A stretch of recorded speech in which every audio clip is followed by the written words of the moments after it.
Right, boys and girls, ladies and gentlemen, welcome back to the UnRidled podcast. I'm here today with Mr. Jamie Edwards himself, the bomber, representing Bangor. Say hello, Jamie. Hi, I'm Jamie Edwards, the bomber Edwards. Nice to be here on there. It's my first podcast. It's and do you know what? I'm glad it's with you because we've known each other for a long time. We've been punching each other in the face for a long time, and do you know what, like, this suits you, this sort of podcast and that, because you're an easy guy to talk to. Like, I feel relaxed already. Yeah, I thought, fuck, it might take me like a little bit of time to, but it's just conversation, innit? Just like, having a brew chatting, aren't we? Yeah. I think they're the best ones because you're gonna get the best out of me. And I think, because you make me feel I think because we've been in them positions where we just batter each other, so I don't think we can feel uncomfortable around each other. Yeah, exactly. You know what I mean? So, yeah, it's nice to be on. Yeah, there's a lot of dimensions to your character, mate, and I think we're going to see it over the next hour or so, or however long we're doing this. So before we get into all that, let's talk about what went on last night. So you had a bit of a double shift last night, didn't you? I did. So I got asked to do the commentating on Jamie Paul's show. So it was Anglesea's first fight night, Anglesea Fighting Championships, and so somebody pulled out, and I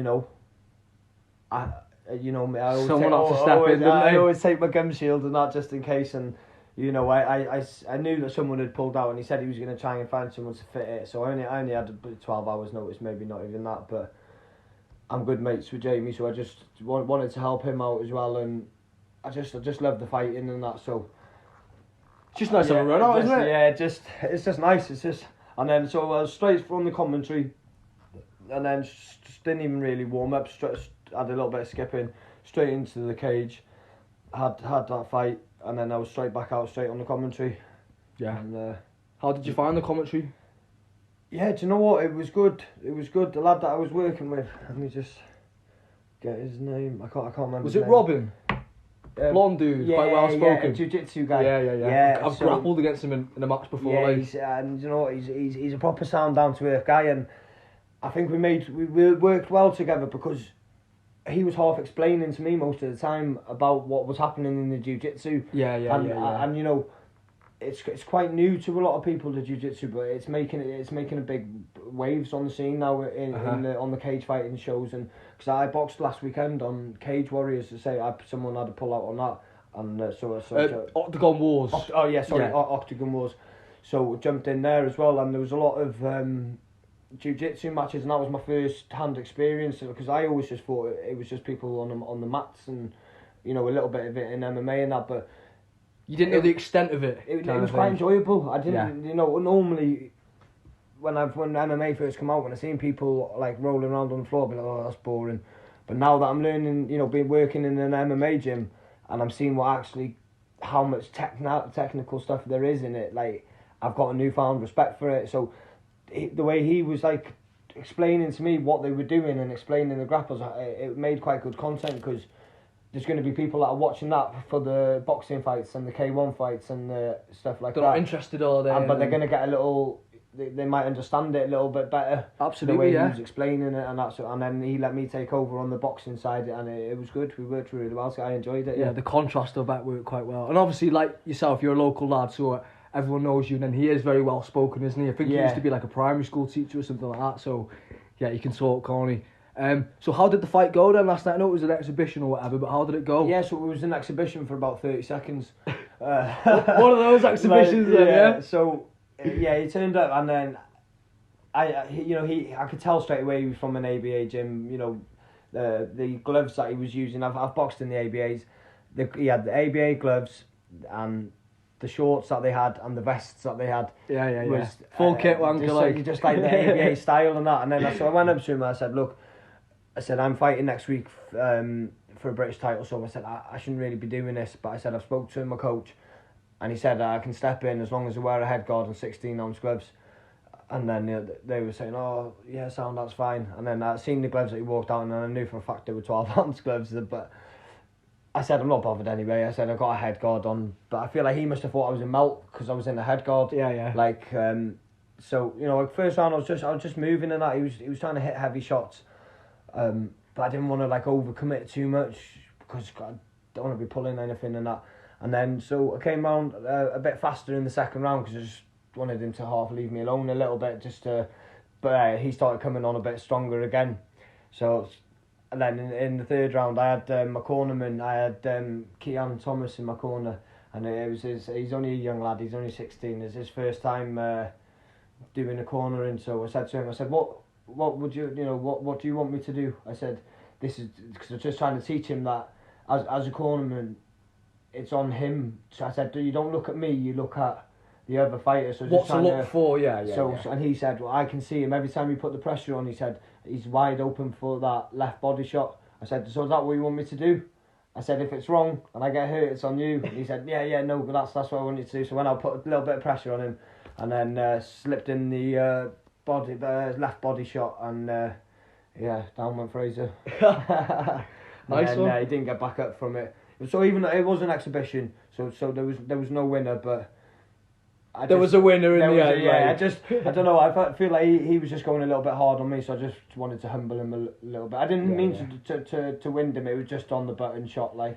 Yeah, I've got a pretty good body shot, to be fair, like, and like you just said about Kean, like that'll aid him in his development as a fighter.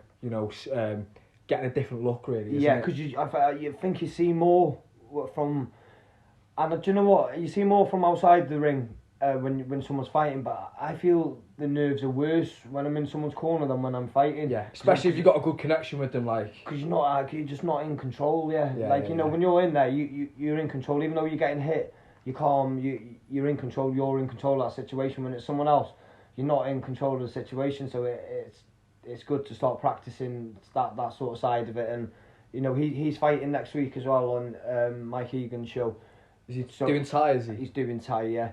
So it's another walk because I know he suffers with his nerves a little bit. Being young, with the walking out and the crowd and that, and it was quite a rowdy crowd as well. So we all get nervous, don't we, mate? It's fucking you're having a fight with another man. You're getting locked in there. He wants to fucking knock you out, and you want to do the same. So if you're not nervous, if you're a liar or a psychopath, yeah. There's always going to be a little bit of nerves, isn't there? Yeah, you trust in your source. Like you got to have that confidence. But I think them nerves keep your spidey senses tingling, don't they? Yeah, because you don't want to fuck up, do you? You don't want to look stupid. And that's how I felt. The lad was making me look a little bit. He was just putting it on me because the ref said about 3 or 4 times to him. He went, listen. He went, calm it down. It's an exhibition. He went, yeah, sound. And then as soon as he went back, bang, he's trying to hit heavy shots and that. So I thought, and I could have just been lost in the moment. No, yourself when you're sparring, and then you're like, oh yeah, we'll go light, and then one hard dig gets thrown, and you're fucking trying to knock each other out. Yeah, it sounds like me, you, and George had this. Do you know? But like, it's all. But after, to be fair, he got up afterwards, and he said that was a Brahma shot. That he said it was a good shot. That he said I couldn't breathe, so I just took my legs from me. So. Hey, there's nothing wrong with losing to the Bomber anyway. No, nothing wrong with that. I don't think he'd had like many semi-professional fights. I think he was more like ABA based, and I think he was expecting to maybe. There's some of the lads on the semi-pro white collar sort of circuit that can't really handle ABA boxers. Yeah. But obviously, I learned my trade in the ABA, so that's kind of how I box anyway. So let's talk about that. So you are well known for having an amateur background, aren't you? Like all the lads round our kind of circuit know that Jamie Edwards has got a background in amateur boxing. So tell me, when did you start and what club were you with? Okay, so I started. I got sent to prison when I just turned 18 for fighting. I'd never put a pair of gloves on. I was just getting into sort of street fights, getting into trouble and that all the time. And so I got out when I was 19, and I went to see my nine. And then she said to me, what my older brother was a boxer, and he was a really, really good boxer, and I've always looked up to him, and I've always wanted to do the boxing, but I've always had this social anxiety and being scared of fighting and stuff like that. I'd like to think that I could fight, but to do it sober and stuff in front of people, and I think I was more scared of just getting humiliated and stuff like that. So I thought if I never did it, you'll never be humiliated. I'd never be humiliated. So I was speaking to my nine, and she said, "Well, if you're really good at fighting, why don't you go and put some gloves on and do it?"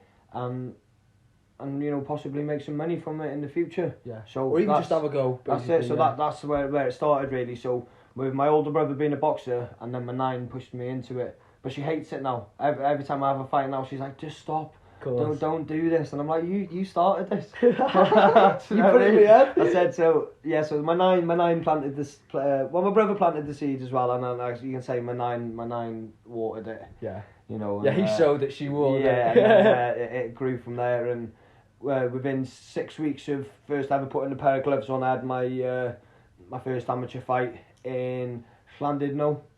What club were you with? I was with Breibach in Maestri ABC. Right. And the gym was probably maybe twice the size of this room. It was an old lock-up garage. It had a ring with 2 ropes, and the top rope was just above the kneecaps. So if you got pushed on the ropes, a lot of the time you fell over the ropes. But I bet you that taught you not to fucking be on the ropes, didn't it? Yeah, it did, and it must have only been about an 8-foot ring, if that. Do you know what, mate? Sometimes them gyms are the best. It was because you just fucking work hard in there, aren't you? No fancy bags and all that. You just knuckle down and you could only fit about 6 lads in it, but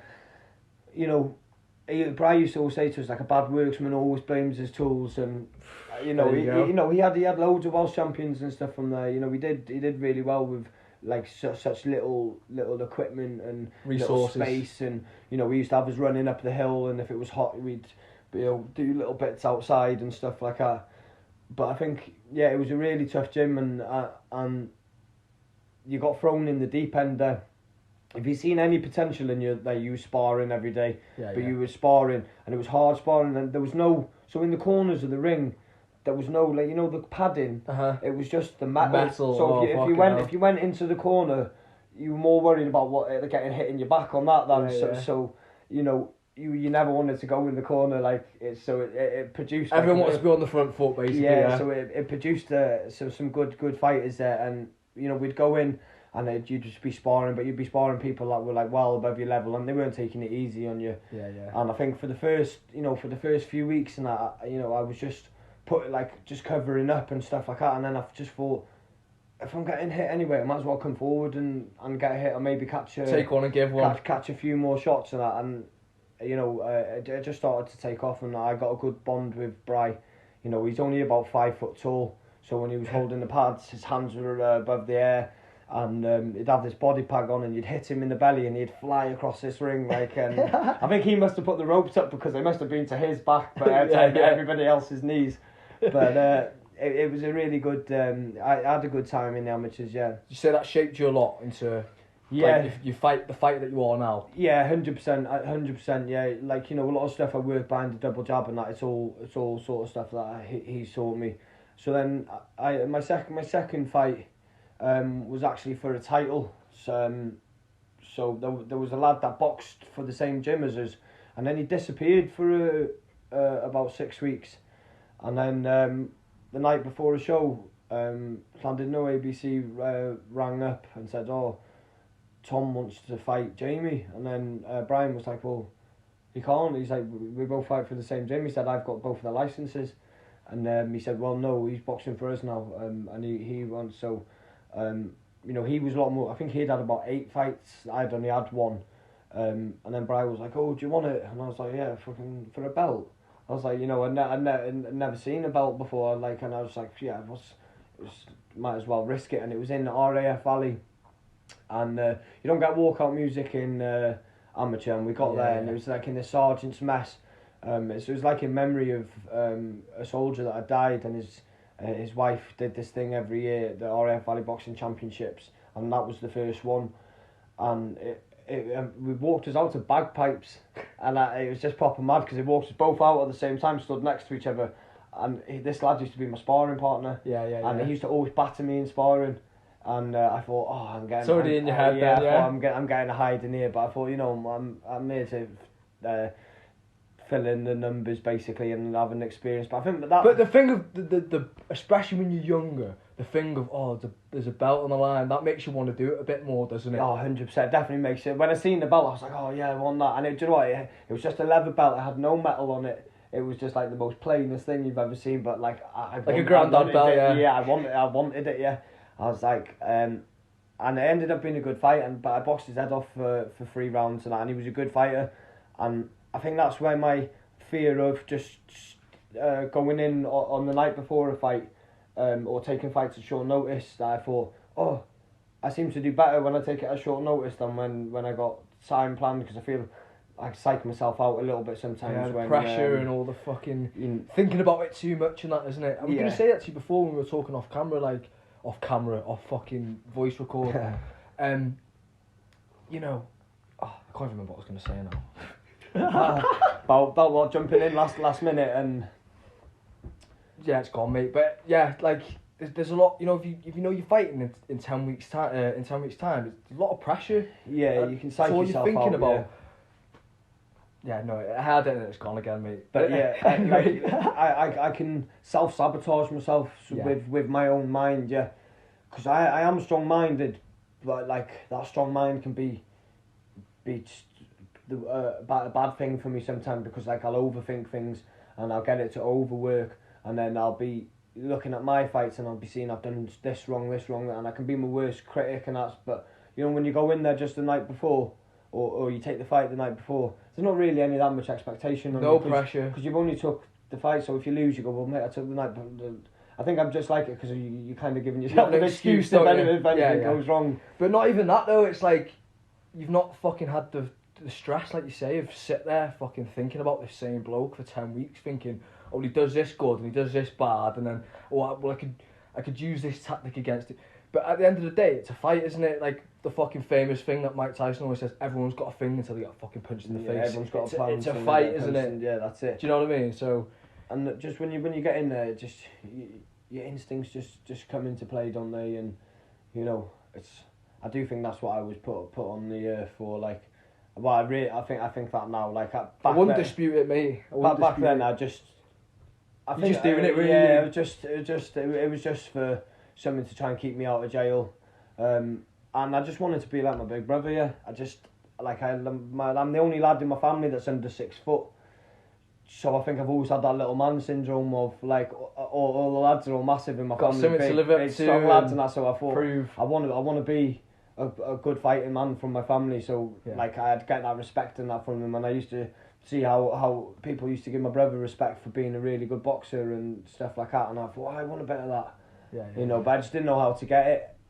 You know, and it's took me a few years to get around how to use that, how to you know not use the boxing to my advantage, and to use it to help other people instead of course using it to like benefit there's no reason that it can't help yourself and help others, because by helping others you are helping yourself. You're building your character, you know what I mean, stuff like that.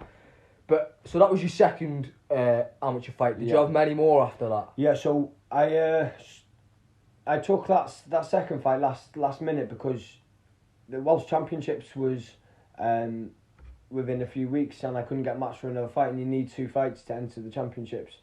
So is that just in that boxing calendar year kind of thing, or is that just overall? Just in general, like. So I needed that, because I'd only had one, so I needed that one to get into this novice championships, and so I done that, and then I entered the Welsh novice championships, and that was a good experience. That was my first experience of like a competition, or like a knockout competition, where you know you go through, you know, so you go to the prelims, and then you go to the quarterfinal, semi-final. So I went to the quarterfinals, and then I think that one of the lads missed weight or something like that. So I got a bye through to the semi-final, and then I boxed a lad in the semi-final, and I think he was Amir Khan's cousin, Abbas Khan, his name was. Right. And when I seen him, I thought it was Amir Khan. I went up to him and asked him for an autograph, and he was like, "No, mate." He's like, "I'm the lad that's fighting you today." Like, no way. I felt like an idiot. Yeah, that's class. But you know, he was a favourite to win the competition and that, and it was my first time doing 3-minute rounds as well, and I was really worried about that, because you know yourself that 2 minutes is long enough. with an extra minute on each round, you know, I was like, oh, you got to fight different. Haven't you? And I was still smoking weed every day, and I was still going out drinking pretty much all the time and stuff like that. So my fitness wasn't the best, but my fighting ability was there, my boxing ability was, but I just absolutely levered him for 3 rounds, and I got a really good confidence boost off that, and then.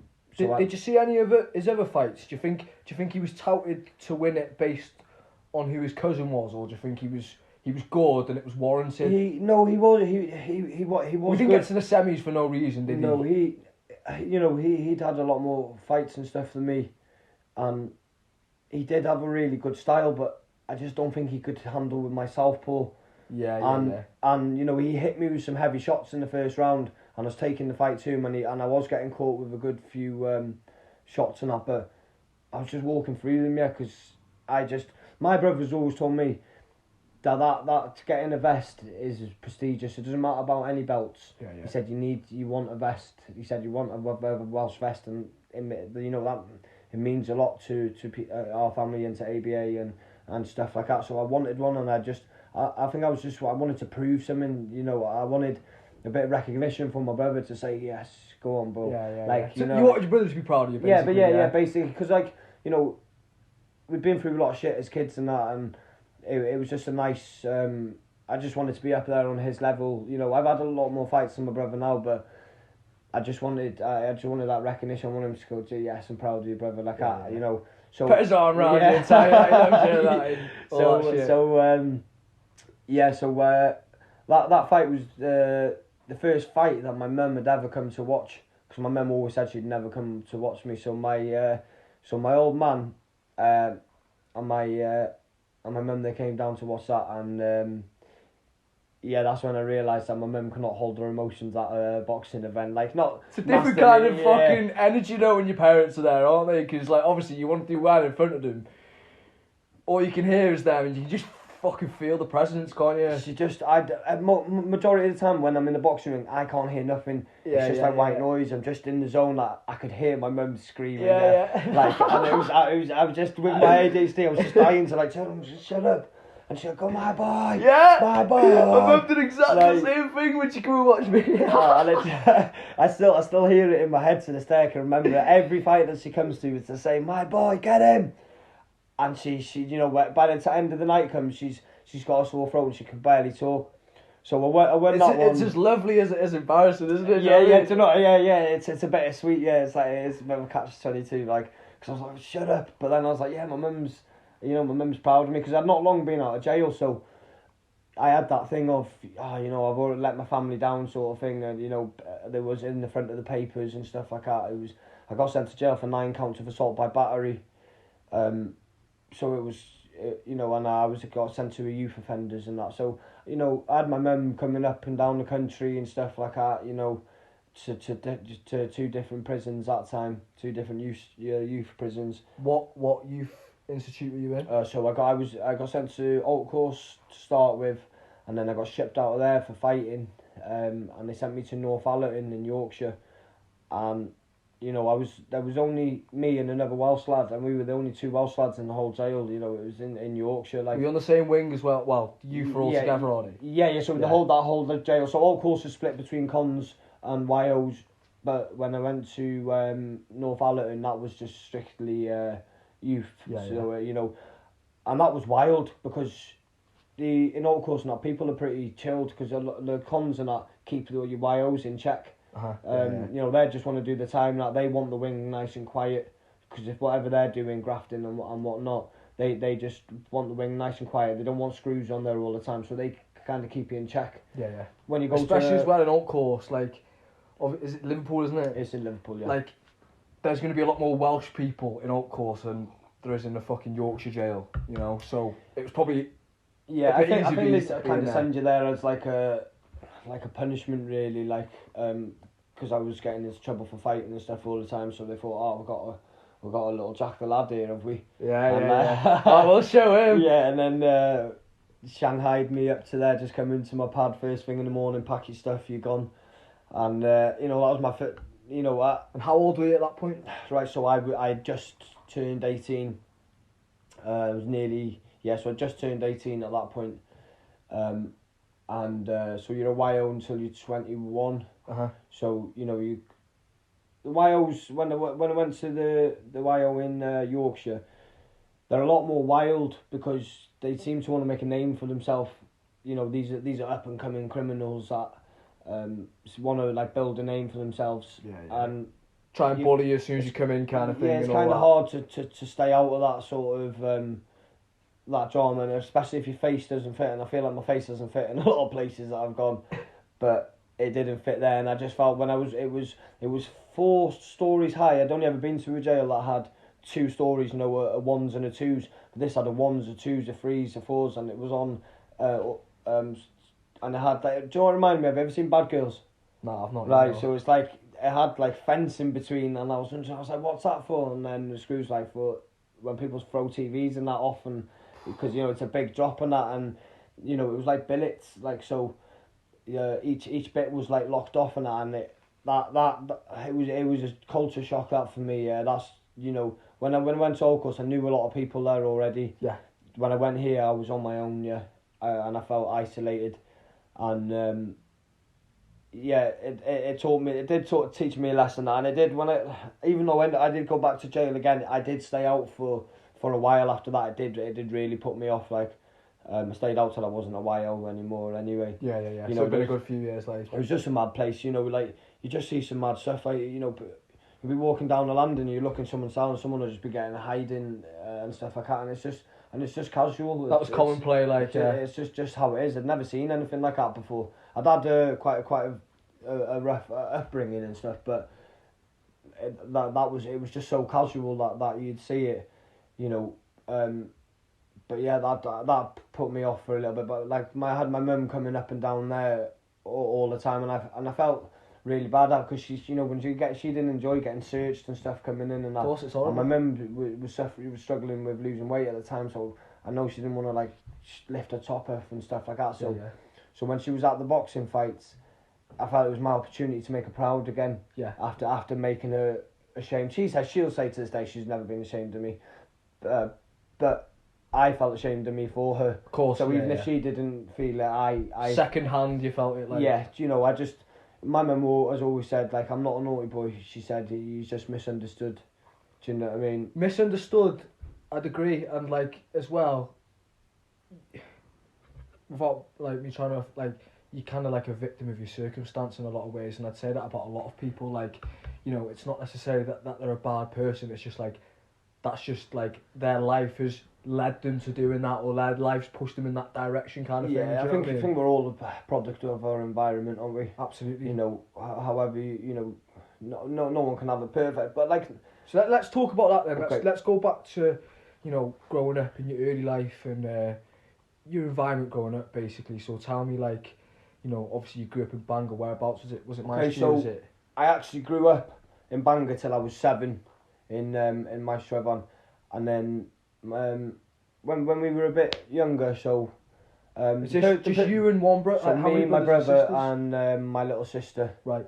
And so the man that I lost last year, that I had called my dad. My mum had only been with him for the last 13, 14 years, or something like that. But she married this man, and he was a nasty man. He was a horrible person, we suffered like a lot of violence and stuff like through this man, and he made us move to Llandudno Junction to like kind of isolate my mum away from the family, and Friends to like and just to be like sort of like be in control. We had my mum away, so I actually went to school in Llandudno Junction, to primary school in Ysgol Malgwyn. Right. And in my upbringing, I don't think I had a bad upbringing. There was a lot of like violence and stuff like that, and none of it coming from my mum, but all coming from her husband at the time. But yeah, like like all the other kids would be able to like stay out till 8, 9 o'clock at night and that, and we'd have to be in at 6 o'clock and stuff like that, and You know, just like little things like that, and then we'd get teased because we were like... Can't look at you, you're not allowed to stay out. Yeah, and like all the other kids would have the best BMXs and stuff like that, and be allowed off the estate, and like we'd only be allowed to the edge of the estate, and we'd watch all them going and having fun. Yeah, just sort of like, because we weren't from the area anyway, we were the ones with a funny Welsh accent. You know, just all these little things added up, and it was inevitable that we were going to start getting bullied and stuff like that. Probably felt a bit outcasted then when you moved to Junction. Yeah, but you know, I still had a few good friends, yeah, and so my brother went to Aberconwy, and then you know he was getting a hard time there in Aberconwy, so he moved to John Bright. So when I left primary school, every one of my friends that I made in primary school went to Aberconwy. Yeah. And then because my brother was in John Bright's, my mum made me go to John Bright's, and I didn't want to go there. You know, I was like, well, all my friends are going there, and so I felt isolated again then. So all my friends were in Conway and I was in Llandudno, and you know my brother was getting a hard time there as well, and you know I kind of like took it upon myself to kind of fight my brother's bullies a little bit. Yeah. You know, like none of them would do it to him now because the man's a machine. Like, but you know, he was only young, and like he was having a hard time at home, and you know getting beaten up and stuff by this fucking man that we were forced to call dad. But I didn't know he wasn't my dad at the time, so I didn't really get the brunt of it that much. I just sort of seen my brother copping it, you know, copping hidings, and my mum and stuff like that, because he kind of left me and my sister alone a little bit at this point, because we thought he was our dad. Yeah. He knew that Jono didn't know he was his dad, so he took it out on my brother a little bit, a lot of it. So as I got older, then obviously when you got to understand, like, you know, when you're thinking that you don't look like him and stuff like that, and stop connecting the dots a little bit. And then my brother met his real dad, and then I was like, whoa, and that kind of baffled me, because I was like, I thought he was our dad and stuff like this, and then so you know after that, you know, my brother, you know, copped the abuse a lot more off this man, and he ended up moving to Bangor with my nine.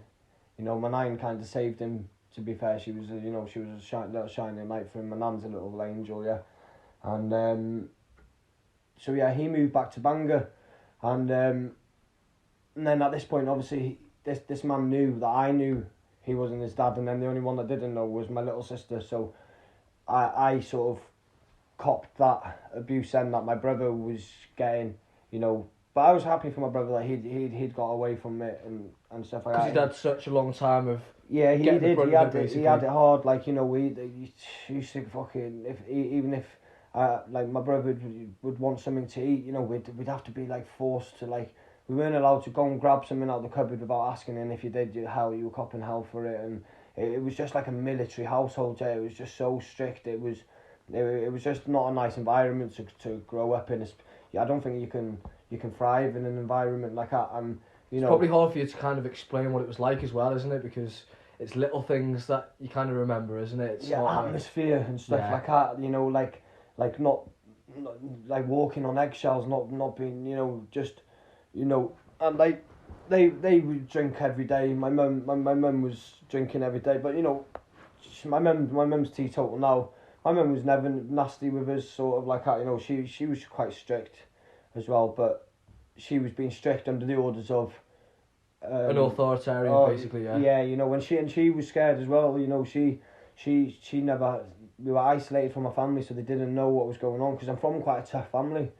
You know, there's some tough lads in my family and that. And I said it to my uncle not long ago, that I always held a resentment to him, because I just thought he would have came and rescued us. But you know, if he doesn't know, that's it. If you don't know, you're looking on the outside. You think that everything's fucking sunshine and daisies, don't you? Yeah. So I always felt like I was holding a resentment to people for that. But obviously now I'm a bit older, and if you don't know, you can't. You know, but that's just that was just. It was your perception at the time, wasn't it? Yeah, it was just me being a kid and stuff like that. So. But to be honest though, mate, like, when things like that happen when you're young, you're angry, and you can be angry at the wrong people, and you're still learning, aren't you? You're still becoming who you are. So like, it's normal. And I've had things, nothing like that, but I've had things in my personal situation where like, I've been angry at my mum for things which like weren't even necessarily her fault,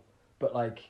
You blame the ones closest to you know what I mean? She was the only one there I could blame for it. Do you know what I mean? So like, it's common that things like that happen, mate. But so yeah, you were saying that you'd started to come to John Bright's and stuff like that. Yeah. So I got expelled from primary school. So I think that obviously what was going on at home, because on the outside we just looked like a normal family. Do you know what I mean? So when my behaviour was like getting a bit bad towards the end of primary school, and then on the break between primary school and going up to year 7, that's when I started smoking weed, and I'd smoked it every day. Now like only till I've got clean, like daily, Obviously, it was like Rocky back then. Do you know what I mean? Course, yeah. Like, like not yeah, no one's getting all the graft back in the day. Yeah. It wasn't the best of stuff. Like, but that's when my addictions started with that, and having like when I think back now, I was only 11.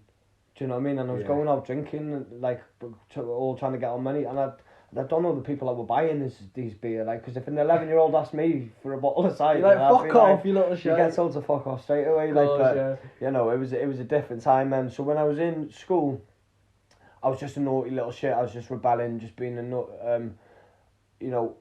My attitude that I was getting at home, me and my brother used to get a bit bullied. Well, we used to get bullied on the bus to school, and then we'd get bullied in the school, and then we'd get bullied on the way home from school.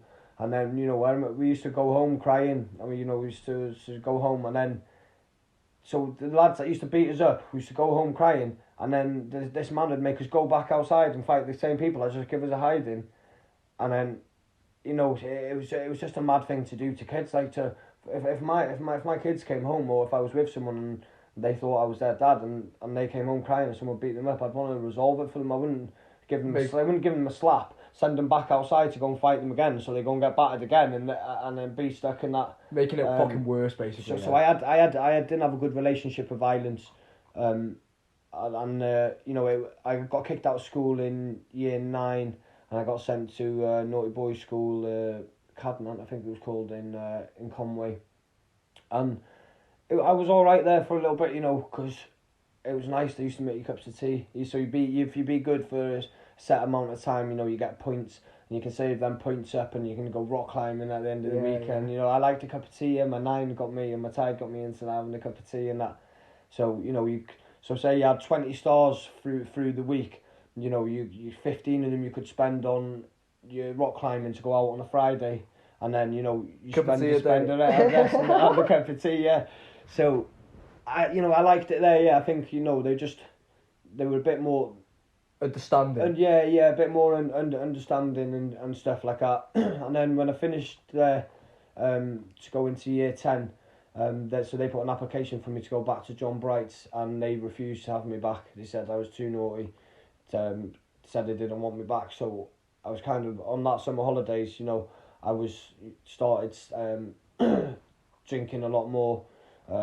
Still smoking weed every day, and I got more of a taste for the smoking weed in the naughty boys school, because it just put me around more people that was like me, and so we were smoking weed before going to school, and on dinner we were climbing over the fence, because it was only like a little cabin, and then smoking weed then, before or after, and so on that summer holidays I was at a bit of a loose ends, and my mum said, why don't you go to college and do something? And I thought, alright, I'll do chefing.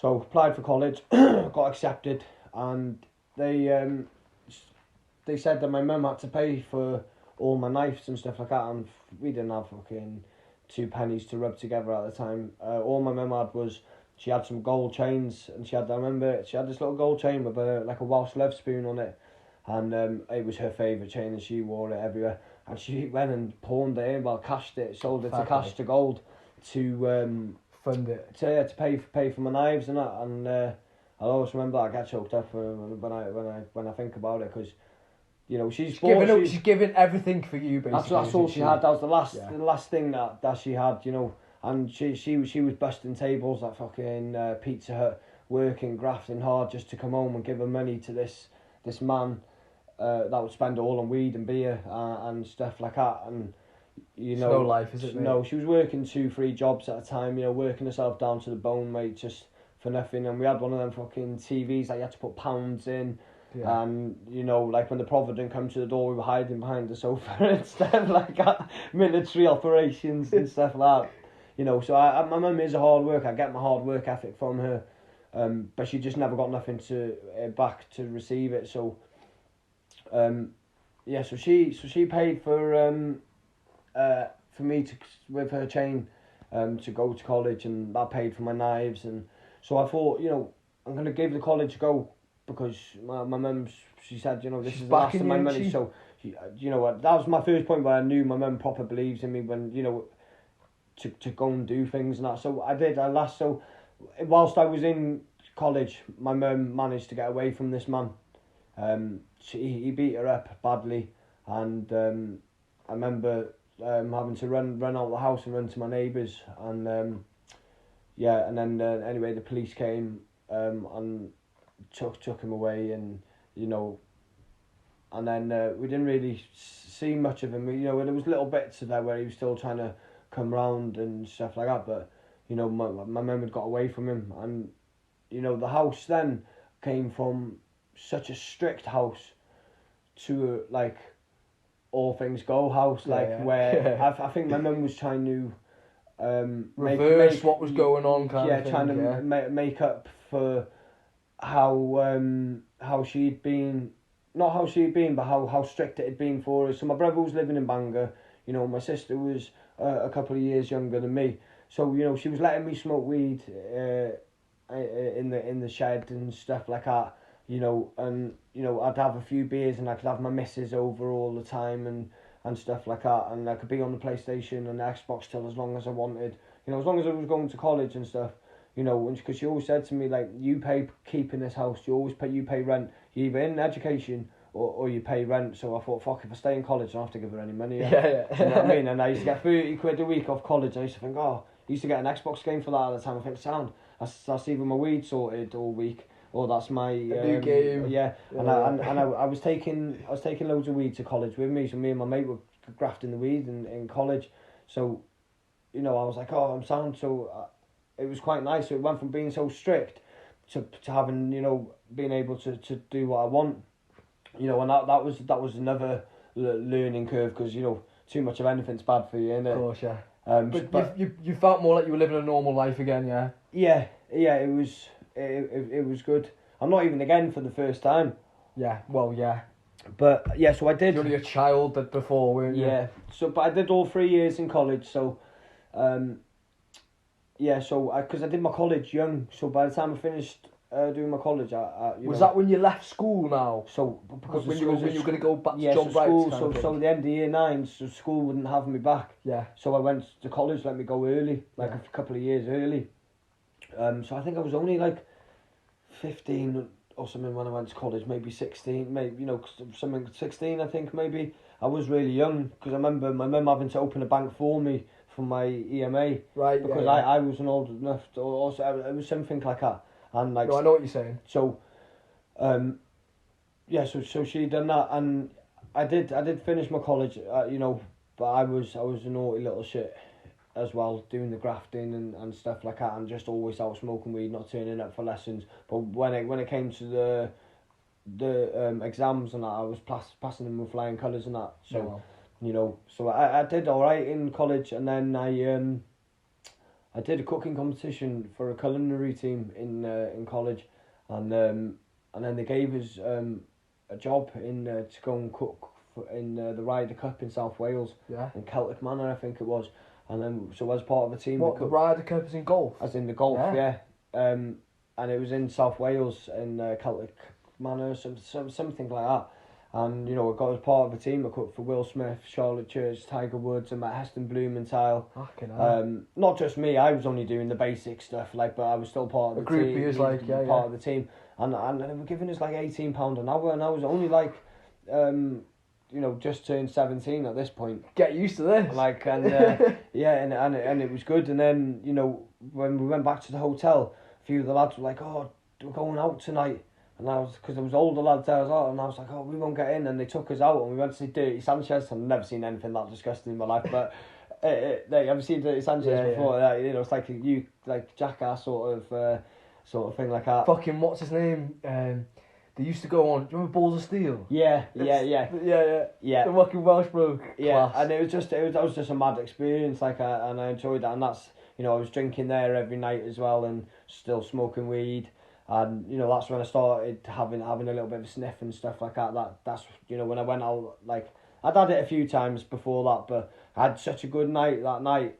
I had that little taste for it. Then it was good.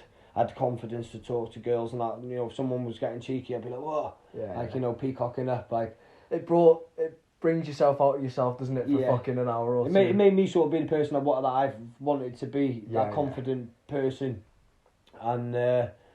So that happened. Then I got offered a job in Twickenham in England's rugby stadium, and the weekend before I was supposed to go is the weekend I got sent to jail. Fucking hell. So that kind of fucked that up, and obviously there was no chance of me getting that job again when I got out because it's quite a high. I'd been in trouble with the police a lot. Opportunities like that don't always come around twice. No, so you get offered it at the time. If it doesn't work out, it doesn't. You know what I mean? Yeah. So I pondered on that for a while. I was gutted about that, and then I got out, and then that's when the boxing started. But I've been in trouble with the police a lot. My mum. I remember I had this solicitor, and. He was a well good solicitor and he fancied my mum. And he used to piss me off that he fancied my mum, but he kept getting me off for charges, So I'd ring my mum from the police station. I'd be like, "Mum, get that solicitor that fancies you." You have to speak to that dickhead. And he'd be like, "Oh, I'll get him off if you can take you for dinner," like that. And my mum would be like, "Yeah, sound." Like as soon as she gets me out, she's like, "Come on, let's go." And she'd fucking creep. She never went for dinner with him, but. That's what me. Got a blag out of it, that's a testament to how my mum is. Yeah, she'd do anything for me. Like, do you know what I mean? So she'd like, and he was a proper creepy bloke as well. Yeah, but he kept for years. He was getting me off for charges that I should have been in jail for a long time ago, and so I got away with it a lot longer. So I think when it was time for me to come to jail, like the judge didn't. He didn't really hold back, and didn't care that I was a minor, and he threw the book at me. Yeah. Yeah, there's only so many times you can fucking not get away with things, but get away with things. It's the guidelines are there for a reason, aren't they? So, and especially if it's like close together in time, it's like, well, we let you off here, we let you off there, but you're not fucking learning, are you? So they have no choice sometimes, do they? But yeah, obviously, and we'll come back to things like that. But I just wanted to go back to the boxing, mate. One fight that always stands out. I'm sure it's a fight that means a lot to you, is the Mark Sweetman fight. Probably watched it on YouTube about 5 times myself. Obviously, a back and forth fight. Everyone in North Wales knows Mark. He's a really good boxer, and he'd come down from a heavyweight, hadn't he, to come and fight you. He did. And it was obviously a great fight. And the way it turned out, right at the end. Well, okay. So from my perception, it's probably 2-2 going into the last round, isn't it? Yeah, I had it as. From when I watched it, I had it as it was all to play for in the last round. Yeah, pretty much. It could have been 3-1 to one of you. It could have been 2-2 either way. If you're gonna call it like that, he definitely won the first round. Yeah, I think the middle rounds could have gone either way. Yeah, I think I won round 3.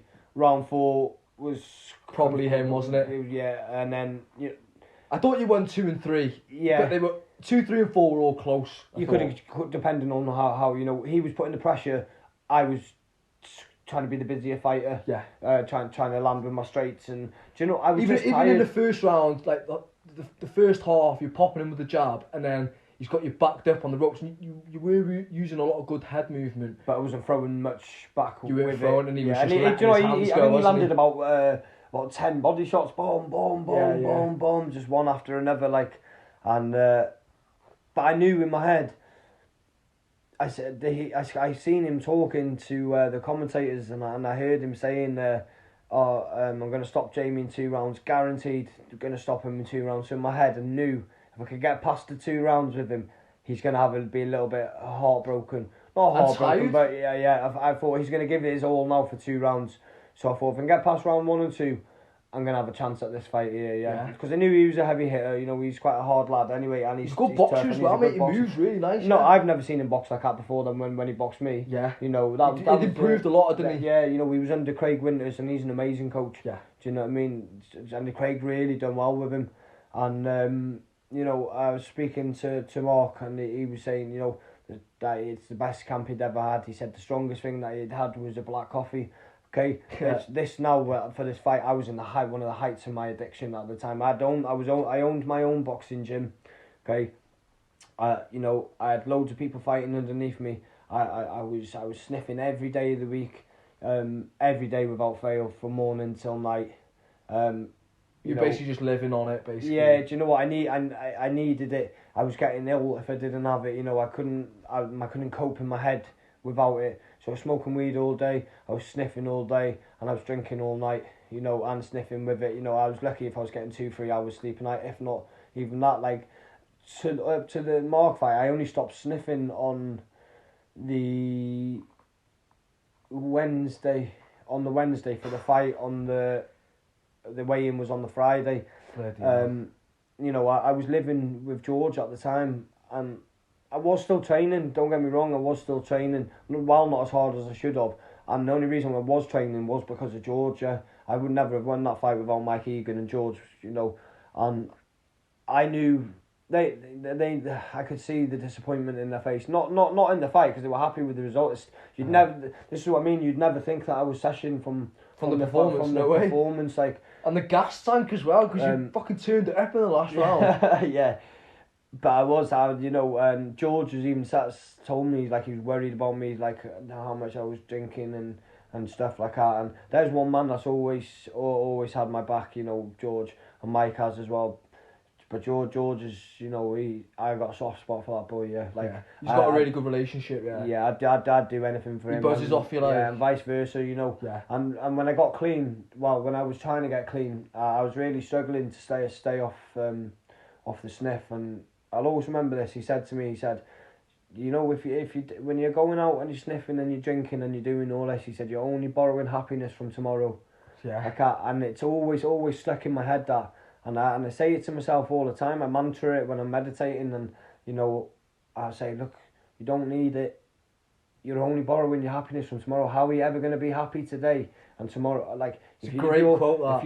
If you're borrowing that happiness from tomorrow, you're never going to be happy in your future. Of course. You're depleting your tank from the future of your happiness. You're always borrowing. You're never going to be in the here and now and be happy and be a better version of yourself, or you're taking it away from yourself. And that has always stuck in my head, and I say it to him all the time, you know. It's just little things it just triggered something in my head for me. And because I was trying to get clean, and I don't know, I mantra it in my head all the time, you know. When I'm struggling, I'm like, listen, you're not borrowing happiness from tomorrow. No matter how bad things get, you know, I can do anything that I want on planet Earth apart from pick up. Do you know what I mean? Like, there's loads that I can do, and, you know, I've always, you know, so when I was struggling with my mental health in the Mark Sweetman fight and that, you know, because there was a lot of shit talked as well, and in my head I thought, if I was sniffing and that all the time, there's my excuse, there's my escape route. Yeah. If I lost this fight, I can just say, yeah, well, what, you were in the best shape of your life. I was flat out session. You know, I had an escape route. Yeah. So that was my escape route, but then I went again. What a lot of people say about John Jones and MMA. It's like John Jones has always done this similar kind of thing. Maybe not every day, but he'd get on it the weekend before. And he said it was like, well, I know in my head that I wasn't at my best. So if I ever did lose, it was like, oh, well, fucking hell, I was off my head last weekend. Yeah, and I think it's quite a weak thing to do. Yeah, it's just giving yourself an excuse to lose by, you know. When you know you're good, it's weak because you got good ability. Yeah. As obviously fucking John Jones has. So yeah. It's like, you know you're good, and if you get beat by someone who, you know, you think you're better than them or whatever it is, it's like, oh, well, I know that if I was alright, I'd beat them kind of thing. Yeah. Yeah. But actually, you know what? It turned out to be one of it was a really, really good fight. Yeah, Fucking you fight. and I learned a lot about myself in there because I was knocking people out left, right, and centre in boxing fights, and I wasn't even training. I would say when I say I wasn't even training, I got this thing in my head, but like I was still going. I was training every day, but if I'm not training 3 times a day, I feel like I've done nothing. Yeah. So I was still training, but I was just abusing my body as well with substances and that, and I was winning titles, and I was barely even training, so I just thought I was better than I was, and. I learned a lot in that fight because he did nearly have me. He did. It was a close fight. If I didn't drop him in the last round, I think I was winning the last round anyway, and I'd have probably got it on that fucking 5th round though, bro. Like, you've got him backed up and you're fucking giving it him, yeah. Then like. You see me look at the clock. I got tired, and then I look back at him, and he starts coming forward. He puts it on you then, doesn't he? And you've hit him with this fucking uppercut hook, and he's fell into the ropes. You've circled back into the centre. He's come forward and you've just nailed him with this rear uppercut, put him down. And fucking, what's his name on the commentary? Fucking Rob Gaines says, it's a shame you didn't get to see this go to the scorecards, but you put your fucking stamp on the fight, didn't you? Yeah, do you know what I mean? I had to. Mike Egan said to me in the corner, he said, look, you need to do something here, Jamie. Like, do you know what I mean? And this is why you need to train. This is why for hard work beats talent when talent doesn't work hard. Yeah. Do you know what I mean? You've got a dog in your face like Mark coming at you for 5 rounds. Like, and because he didn't stop, I expected him to get a bit tired quicker because he'd come down from the weight, but he fucking didn't. No. Do you know what I mean? So on my game plan, everything I was trying in the game plan, it would work for a minute, but then he'd figure it out. Yeah. So I was having to switch it up a little bit and use a lot of head movement. I think it just came down to who had the biggest heart really and chin, and I just I'm not going to say it's a lucky punch because I throw that shot a lot now. No, that is one of your best shots. It's one of my signature punches. But yeah, it caught him clean. His legs went from underneath him. And he struggled to get back up from it. And with all due respect to Mark, if there was another 30 seconds in that fight, you could have stopped him, couldn't you? Yeah, it was. Scott was just about to stop it anyway. Yeah. So Scott Thomas, that's Kian's dad. Kian's dad, who cornered me on last night. Yeah. That's the small world how the world turns like that. Yeah, no, they're a fighting family in their own right, aren't they? Yeah, they are. Because obviously fucking Eugene's the granddad of them as well, isn't he? So I was talking to Kian about this. I was saying you got fighting genes on both sides of your family. Yeah. I said, Scott was good, mate. He doesn't look the part but he was good, wasn't he? Yeah, and Kian was saying he sparred his dad not long ago, and he goes, "You still got it, I said you don't lose it. I said you don't, It's just the fitness of that, your fitness, maybe a little bit of speed, but the power, the ring IQ, it always stays. And Scott was a fucking brilliant fighter. Yeah, I remember we used to train in that when Mike's younger earlier days and that like that. And it was a rough gym, and I learned. Was it above a pub, was it? No, so I first started training with Mike when it was Eugene's gym in Dragon's Den. Right, okay. We're across the road from the police station, I did know. Yeah, that's going to say. And then that's when, and then after that, I went more to I was going there a little bit just before I started the ABA. And then I went down the ABA route, and then once I was finished with the ABA, I remember seeing Mike on nights out all the time, and I was that person that would go up to him pissed, but I'm gonna box for you. Yeah. And then I'll be there on Monday, lad. And I did that for years, yeah. And I remember he just seen his ass with me. He's like, mate, either fucking come to the gym and train, mate, yeah. Or he's like, just don't be hounding me when you're pissed. Like, Mike, but Mike's like, he's to the point, yeah. He's one of the most loving people you'll ever meet in your life, but fuck, he's straight to the point. Dry as fucking. He's like, yeah, just stop fucking moiting me, mate. He's either come to the gym, get it done. He's like, or shut the fuck up. He said to me, I seen your first fight in Llandudno. I remember seeing him there, and I thought, wow, Mike Egan's here, fucking watching me. Do you know what I mean? I've always looked up to Mike. I think he's he's ace, yeah. Like he's a sick fighter. I remember seeing him, and I was like, rah. And I knocked the lad out in the second round, and he gave me like this little nod of approval and that, and I was like, yeah, I had a little lump in my throat, and I was like, yeah, okay. I was like, Mike giving me the little nod, like, and that's sort of where it started, where I wanted to box for Mike. but I was still in my like proper active addiction, then going out all the time, sniffing all the time, getting into trouble all the time. So nobody really wants to touch you when you're kind of like that. Do you know what I mean? So Sorry, we just had a little cut out there. So you were saying that obviously Mike had seen you fighting in Llandudno. And yeah, and he said I've seen you fight. I know you're good.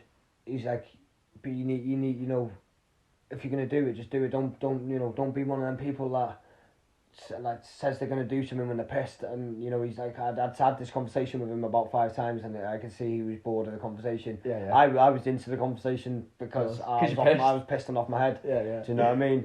But I ended up fucking going down there to Gym 13 in Ross-on-Sea, and that's kind of where you know my semi-pro thing started. I was still doing a bit of amateur, and I just got a connection with Mike like that straight away, and I knew that was the place I needed to be. I knew he was going to take me to the next level that I needed to be in my boxing. I was bored of the amateurs because I didn't like there was no music, no showiness. Atmosphere, yeah. It's quite bare bones, the amateur shows, isn't it? Yeah, I wanted a little bit more. And do you know what? Mike was like, you can get paid for a few fights and stuff. And I was like, yeah, fucking hell. You know, I like money. Yeah. You know, enticed you a bit more, like. And I just wanted to be on like posters, like boxing posters and that. You never get. It's a lot more like professional looking, is it? The semi-pro scene. You know, when I'd see Mike and all that, and all the boys and stuff, and Ryan Mack and that on the posters and stuff like that, and I was like, I want to be on posters like that. Yeah. Do you know what I mean? So, I started boxing for Mike, and then I had my first fight. My first fight for Mike was main event on Ozzy Thomas's show in. Where's that one that you had? Was it the outside ones with the what you call it, like not gazebo? No, it was. Were they Mike shows? They were Mike shows. They was in Venue Cymru. That was. It was in. Looking for that? No. It was in. Where did he have his last show? Was he no? In that Manor. Manor. So it was in there. Yeah. Okay, and that's the first time that I met Pete Salami as well. Right. And Carl Evans was fighting on it. There was some proper top fighters on it. I'm pretty sure Katie Bam Bam boxed on it as well. And it was my first one, and it was the last fight of the evening. And Mike was doing the refereeing, and then so he was in my corner in like a shirt, a tie, and all that. And you know, I stopped the lad in the. I dropped him in the first round, dropped him twice in the second round, then knocked him out in the third round, and that's where I got my nickname to start with, the Body Snatcher, because I think it was Azzy that whoever put the video up, put it as James the Body Snatcher. So then people started calling me the Body Snatcher then. So that gave me a good confidence, because I think if you pick a name, I feel like I can't remember how the name the Bomber came about, but that was the first time I'd had a nickname yet, but it'd been given to me by someone else, so I thought, these people think I'm it's a good nickname as well, it's a decent, there's worse nicknames to have, like, but and I just had a good connection with Mike, and Mike said to me, he's like, look, this is what I told you, he goes, everything, you've done the work, and this is the result, this is what you get. And then no better feeling, better feeling. And then the next fight I had for him, I went to watch Katie Bam Bam fight on Craig Winter's show, and A.D. Hobson's fighter didn't turn up, and he was fighting for the light heavyweight BBU Welsh title, and I seen him going round asking all the boys that were that weight, saying, do you want to fight him? They were all like, nope. And I was thinking, he's about 3.5 stone heavier than me. And then I heard him go, I'll give you 200 quid. And I was like, listen. I said, that sounds like me, that. I said, listen, and this is the most horrible thing about that, what I've done. So I said, Mike's like, have you got gum shield, yeah? And I was like, no. He's like, fuck. He's like, I've got one in my car. I was like, yeah, sounds. He comes out and it's a gum shield. He's already moulded to his mouth. Grim. And there was no hot water in the place. All there was a coffee machine, and the water comes out like not boiling hot. So I was trying to mould this second-hand gum shield to my mouth, Mike's. Yeah, Mike sat there laughing his ass off at me like that, and I was like, Like, look at this rat. And I remember Mike saying it, he's like, that's the most pikiest thing I've ever seen in my life. Yeah. So anyway, it wouldn't even fit, so I had to do the whole fight, and it was my first time doing 4 rounds as well. Like spitting it out of that. It just wouldn't stay in my mouth, so I just had to do the fight, and nobody really knew me on the scene, on the semi-pro scene, so I think everybody knew Adi because he's a decent boxer and he's a big lad and he's quite a tough lad, and he had his son in his corner and Craig Winter and stuff like that, so I don't think people were expecting me to stand a chance. And we just had a 4-round absolute fucking war. And I remember them coming, the ref and all that coming up to Mike at the end and saying, "Where have you been hiding him? Where have you got him from?" Who the fuck's this kid? And I could see Mike Egan was proud, yeah. Like, I'm like, oh mate, it's giving me goosebumps just thinking about it. Like, I just remember seeing his face out, and they were like, "Where have you been hiding him?" And he he was proud of me and that. And like, I'd had such a bad relationship with male figures in my life, with my past and that. So, I look at him more like a mate, but like I do look up to him like a father figure as well, because I like how far he's gone in the fighting. The way he just nurtured me, he looked after me. Yeah. The way he is though, the way like he fucking holds himself, like he's not he's a proper coach, isn't he? Do you know what I mean? Yeah. He's not a proper. He is a proper coach. Like, he's not gonna blow smoke up your ass if something's shit. He'll tell you that it's not good. If he doesn't think that you're ready to fight, he's not gonna throw anyone in the ring, is he? Like, no, he cares. That's like, when the Immortals go into somewhere, people know they'll get scared. Not get scared, but they know. Yeah, they get scared. Yeah. But it's proper fighters. Like, like we don't come to lose. Yeah, we come to win. Yeah, and we come and we fight ferociously. Yeah, and that's how we got taught by him. Like, controlled aggression, but we come in there and come forward, hit hard. You don't see many of the good lads from Immortals that aren't bangers. Yeah. They're all tough lads. Even the young ones coming up. Finn Miller, Eric Zilker. All these young lads and that. Like, even Sophia, No Fear Sophia. Yeah. Mate, I've watched her grow from a little girl, and she's just an absolute talent. Finn's little brother. Mate, he's about the little small lad, and the way they've. What's his name? He's absolutely, he's like a little ninja. Yeah, he's absolutely great, amazing. But just the whole team that he had there, it was the first time that I'd ever felt like a family bond in a gym, like that. And like, I knew that I was going to progress well there. And environment's everything in that kind of thing, isn't it? You got to be in the right fucking setting. Yeah. Yeah, and so after that fight, I felt like I was the boy, and then I was going out drinking a lot, and I'd had a fight booked in Liverpool for I think 7 weeks later, and I didn't train once in that camp, and I didn't even speak to Mike, and then he rang me the week before and he was like, "Listen, you're fighting on." So Craig Winter offered me a shot at the BBU title after my second semi-pro fight because of how well I did with Adi. So he's seen and he was like, "Mate, okay." He goes, "I don't normally give people like the shot this early on, but you've only had this as your second fight." Is the BBU Craig's organisation, is it? Or has he got a part in it? I'm not sure who owns it, but it's probably one of the most recognised titles around here. On the semi-pro circuit, I think Craig has the Welsh side of it, and there was another lad that had it might even be Isaac Gibbs that's got it now, but there was another man that had the English side of the BBU, and then they just sort of came together when it was time for British titles and sort of stuff like that. But Craig offered me a shot for that against John Sellers, and he was an undefeated boxer.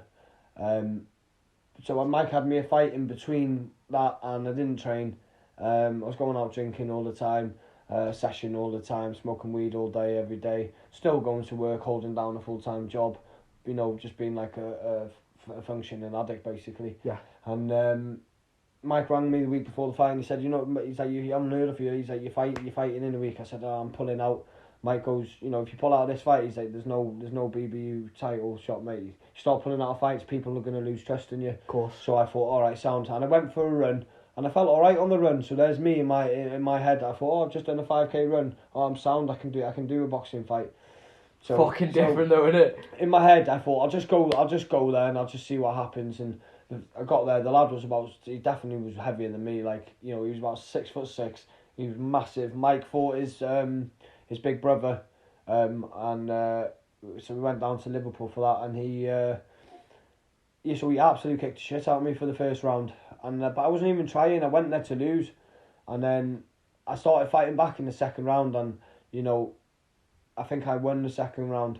And then in the third round, I absolutely opened a can of whip ass on him. Yeah, I had him. I was hitting him with the 4 or 5 jabs, but following him around the ring with the shots and that. And anyway, I had a split decision, and it went against me, and that was my first taste of defeat. And I didn't like it. How did you take it? Like the weeks after kind of thing. It did make me train harder, but it did make me sash harder as well. Yeah.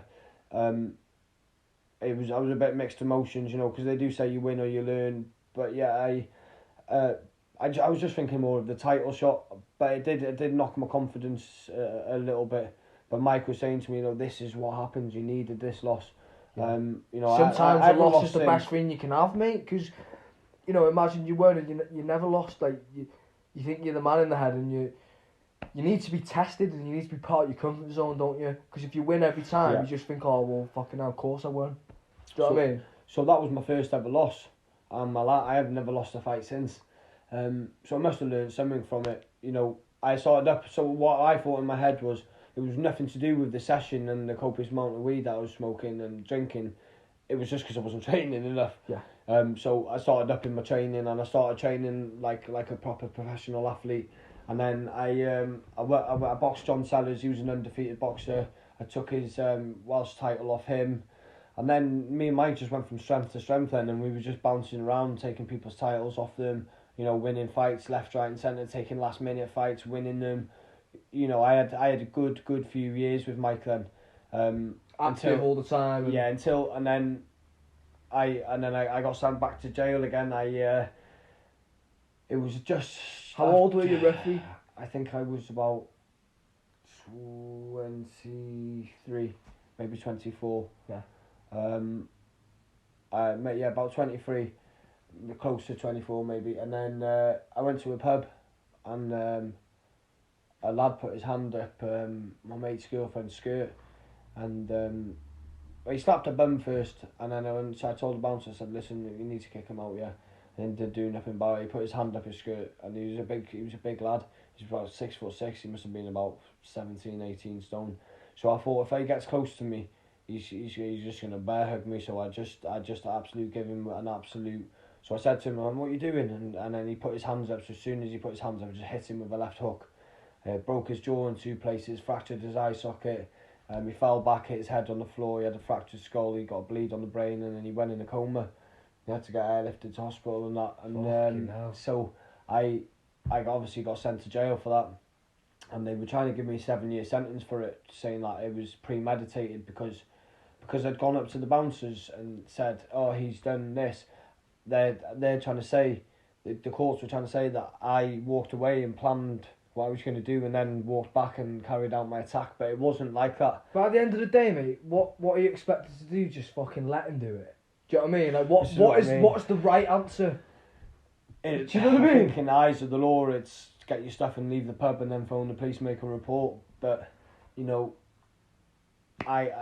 all right. We'll just cut our night short then, because this guy wants to be a creep. Like, yeah. What the fuck? And I think I've always had a problem with the way, with things like that, like the aggression towards women, with how I see my mum getting treated. I didn't like bullies. I didn't like authority, and I didn't like the way when men were aggressive with women and stuff like that.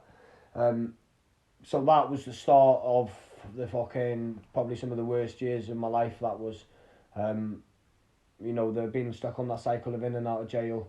My addiction just got even worse when I was in jail. They tried to give me 7 years for premeditation. I managed to get away with 4 years. And I got... How long did you do? So I did half of that. Yeah.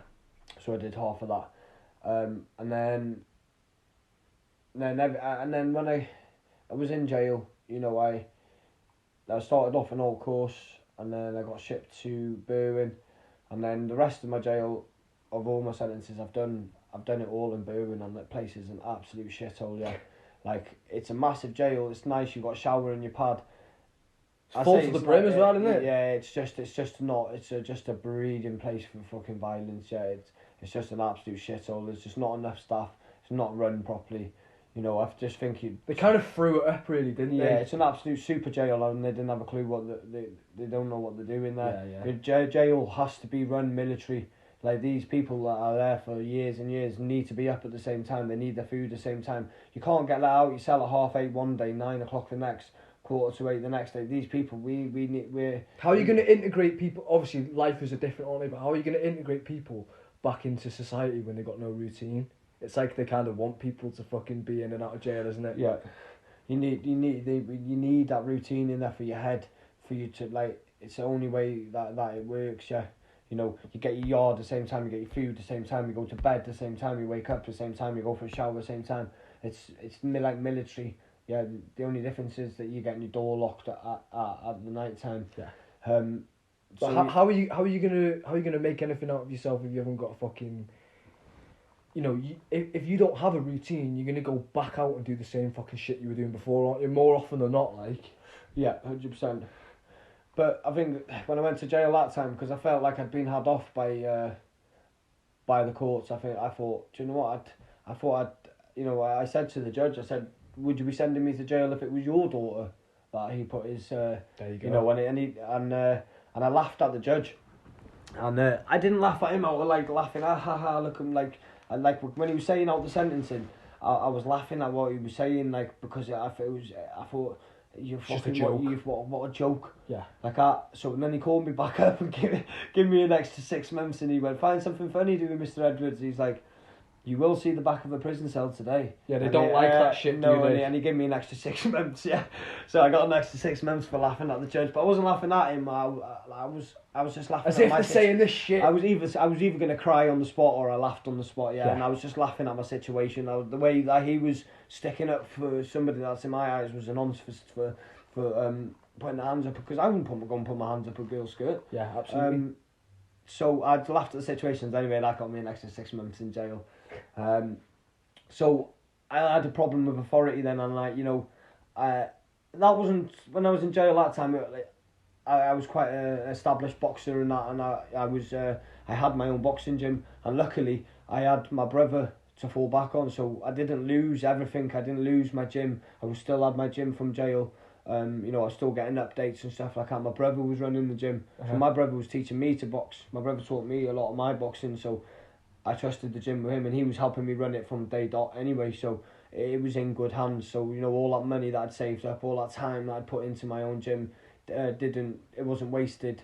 And then, but when I got out, I felt like you know, it was all new people in my gym. Yeah. You know, there wasn't the same crowd that took me a little bit of time, and the anxiety of teaching classes and stuff again, that was quite hard. But when I was in jail, I just made myself a pair of pads out of flip flops, and you know, compared to when I was there the first time in the YOs, I felt out of place this time. Everybody wanted me to train them. Everybody knew about my boxing. Everybody knew I was a boxing coach. I knew these people that were stuck in jail for years and years.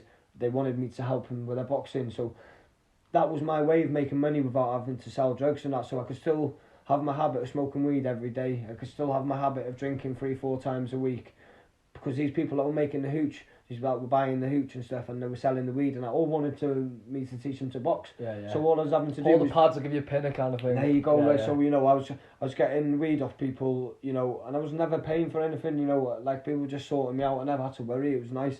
Well, you know, I say nice, it's not nice, but at the time, it was cushy. Nicer than what it would have been. It was cushy at the time, you know. I was just still using my ability to box to, you know, but this is what I was saying before, to benefit me rather than to benefit other people. You know, it does benefit me now how training people, but I do it now out of the love of seeing people progress and stuff like that. Yeah. So when I got out of jail, I didn't really learn a lesson. I didn't learn anything. The only thing that I've learned there was that jail's easy, and I enjoyed myself. I enjoyed it in there.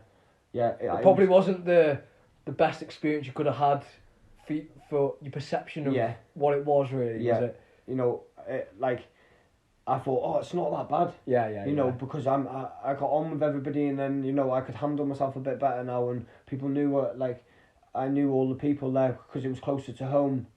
you know, it was only in Wrexham. And the thing is with the YOs as well, it's like young kids that want to make a name for themselves. And like, I was a con then, so because I was over the age of 21, Yeah, it was with the older lot, you know, and you know I had made some good mates. I was on the same wing for a couple of years, and you know it was nice. And then the only fight I got into was with the screws on my last 6 weeks there. I ended up having a big scrap of a load of the screws, and it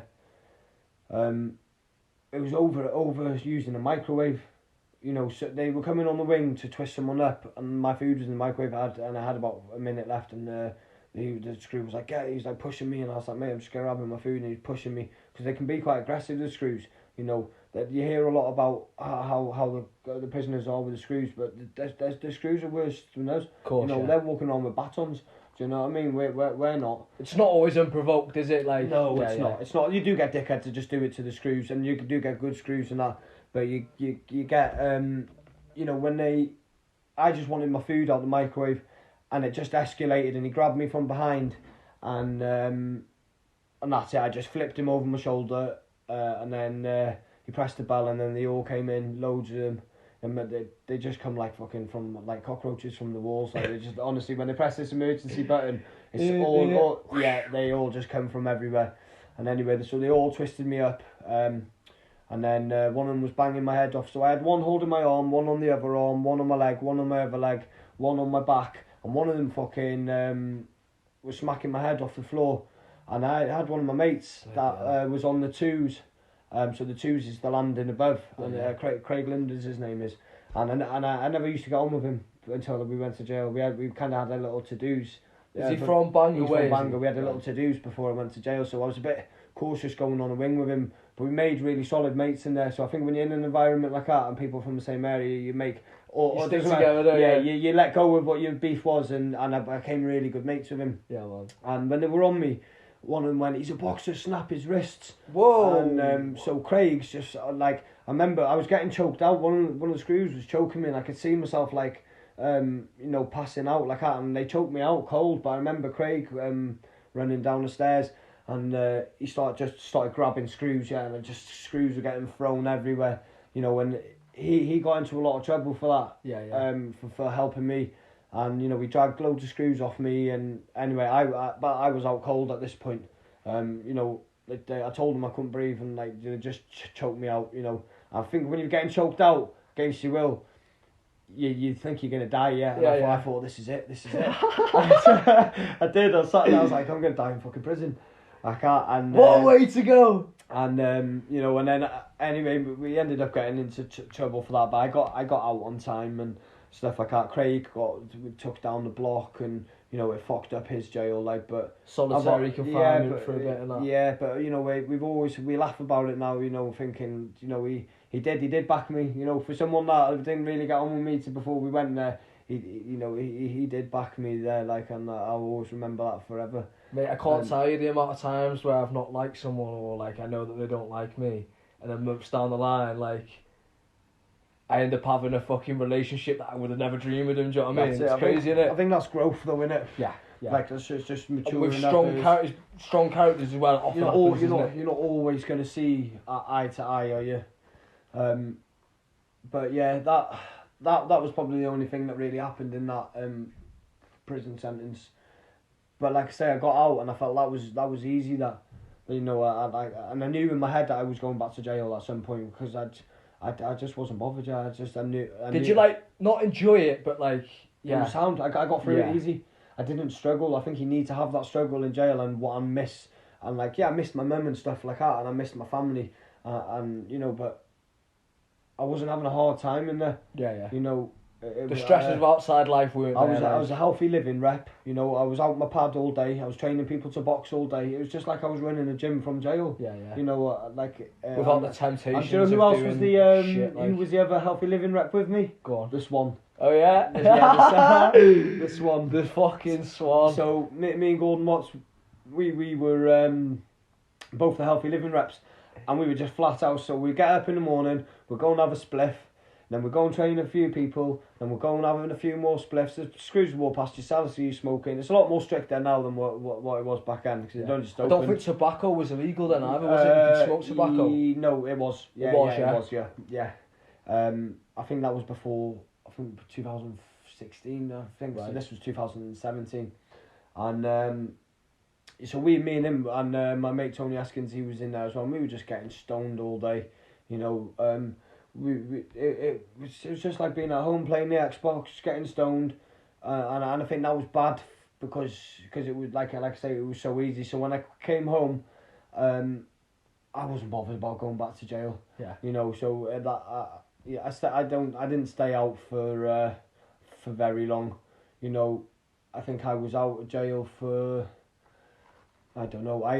Actually, when I got out of jail, before I went to jail, I had a motorbike crash and I'd got 38 grand compensation. So within about 3 months of being out of jail, I had 38 grand in my bank, and it's only going one or two ways. Like, and I'm already in active addiction. Yeah. So you give an addict 38 grand.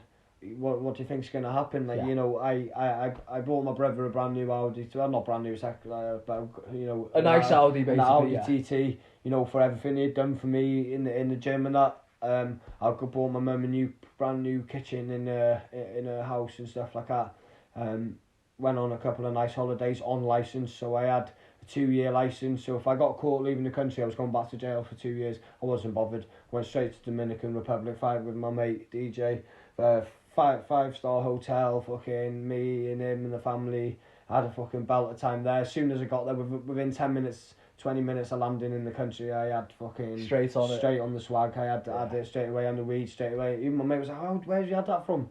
Like that, straight away. Locals just know, don't they? They're like, you come here. Yeah, you know, maybe it was all the tattoos and stuff like that. But so then I had a contact then for getting that. So that was happening, bam, bam, bam, bam, all day, going out for meals, like just not eating anything, like, you know, like.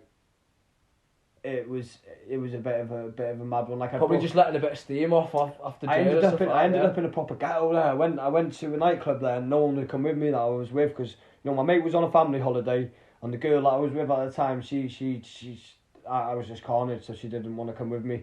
So I ended up meeting these lads. It drove me about 3 hours away from the complex that I was in. Ended up in this ghetto. I was there session sniffing all night, and then I've gone to what I said. I need to go home, and I've looked out the window, and I swear to God, it was the slums. There was chickens running around outside, and, like, you know, everyone there had guns and that. Like, it was proper. But everyone's looking as well, thinking, who the fuck's this white kid? And none of them spoke a word of English. Yeah. And I felt like they were all gonna, like, rob me. I was scatty as anything, and then I got one of them to give me a lift back, and I said, I'll pay you decent money and that, and as soon as I got back into the fucking complex, I fucking ran to my room, because they all had guns and that. Yeah. Like, I'd never really seen a gun before, you know, but they have them there, you know, it was probably all just on the table. And common play, like. Oh, it was madness.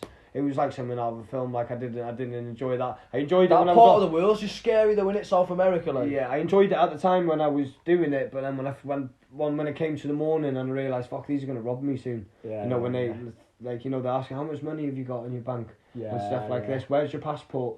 And asking me weird questions. I'm like, why are these asking? And I was like, fuck, these are gonna do me or something, or they're gonna try and kidnap me or something. Even if they didn't, you're thinking it, aren't you? Fucking. So I played drugs, stupid. paranoid. I said, I'll get my passport. Like, I said, drive me, and I'll get my passport. And I said, we'll go.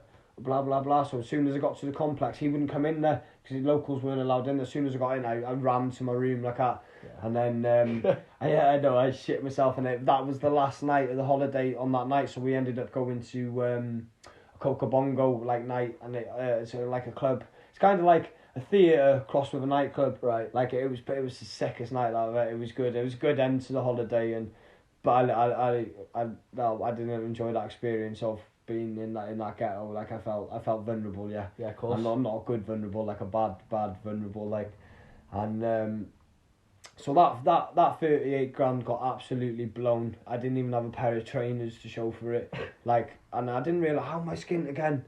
Like, I just couldn't understand that I was skint again. I had 38 grand. I could have fucking put money on a house. I could have done anything. Could have done all sorts, the only yeah. thing I had to show for it was my mum had a decent kitchen and my brother had a decent car. Yeah. Like, you know, and I had no. He's so fucking benefited. I had nothing to show for it, you know. And then I had a couple of grand left in my bank, and I ended up buying a fucking starter pistol off someone, a blank firer, and so I was off my head and I had loads of diazepam and Xanax and stuff like that, and I'd actually boxed for Mike on the Friday night against Hayden Sheriff. I feel like I remember all this now. Yeah. Okay, so I boxed against Hayden Sheriff, and then I beat him. Good fight, that. It was a good fight, and then I went out, and then I ended up fucking getting caught on the camera with this blank firing gun, and then so armed police were after me. Armed police went to my mum's, you know, fucking pinned my mum down on the floor. You know, absolutely terrorised my mum. My mum nearly had a heart attack. My old man that was married to, that's passed away last year, he was fucking seeing his ass. You know, going mad. Like, this is a nice quiet street that my mum lives on, and like they cornered it off. Like, there was 27 armed police and all this. I cornered it off. It was carnage. Like some terrorists. They thought it was a real gun, yeah. But I think with these blank firers, you just need to shave something. They look like real guns. And they when you shoot, it sounds. It just fires a blank bullet. Yeah. If you drill the hole in it, it's a fucking real gun. Yeah, basically, yeah. So, you know, they were after me. They were going to my ninth, and I didn't know what to do. So I just shit myself. So I thought I'm going on the run.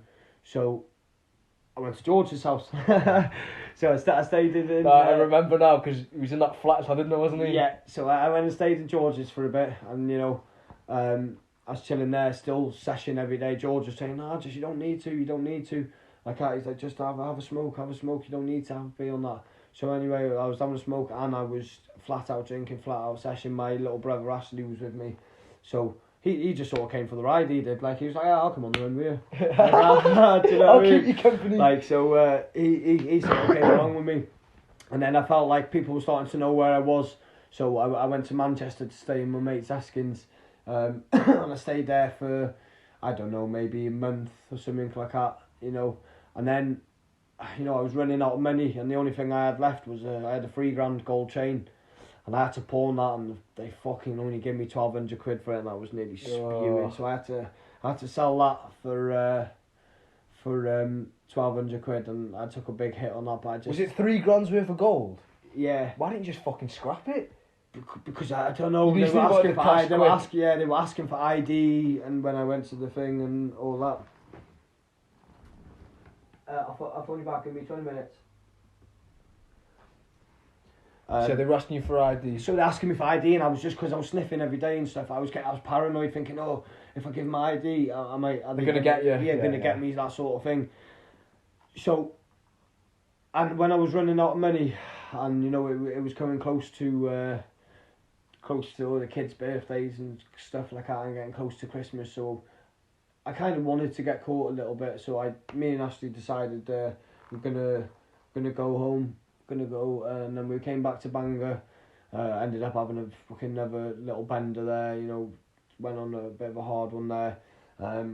See everyone again before. Went to a sesh, and then so we were at the sesh for a few days, and then I said I need a break away from it, yeah.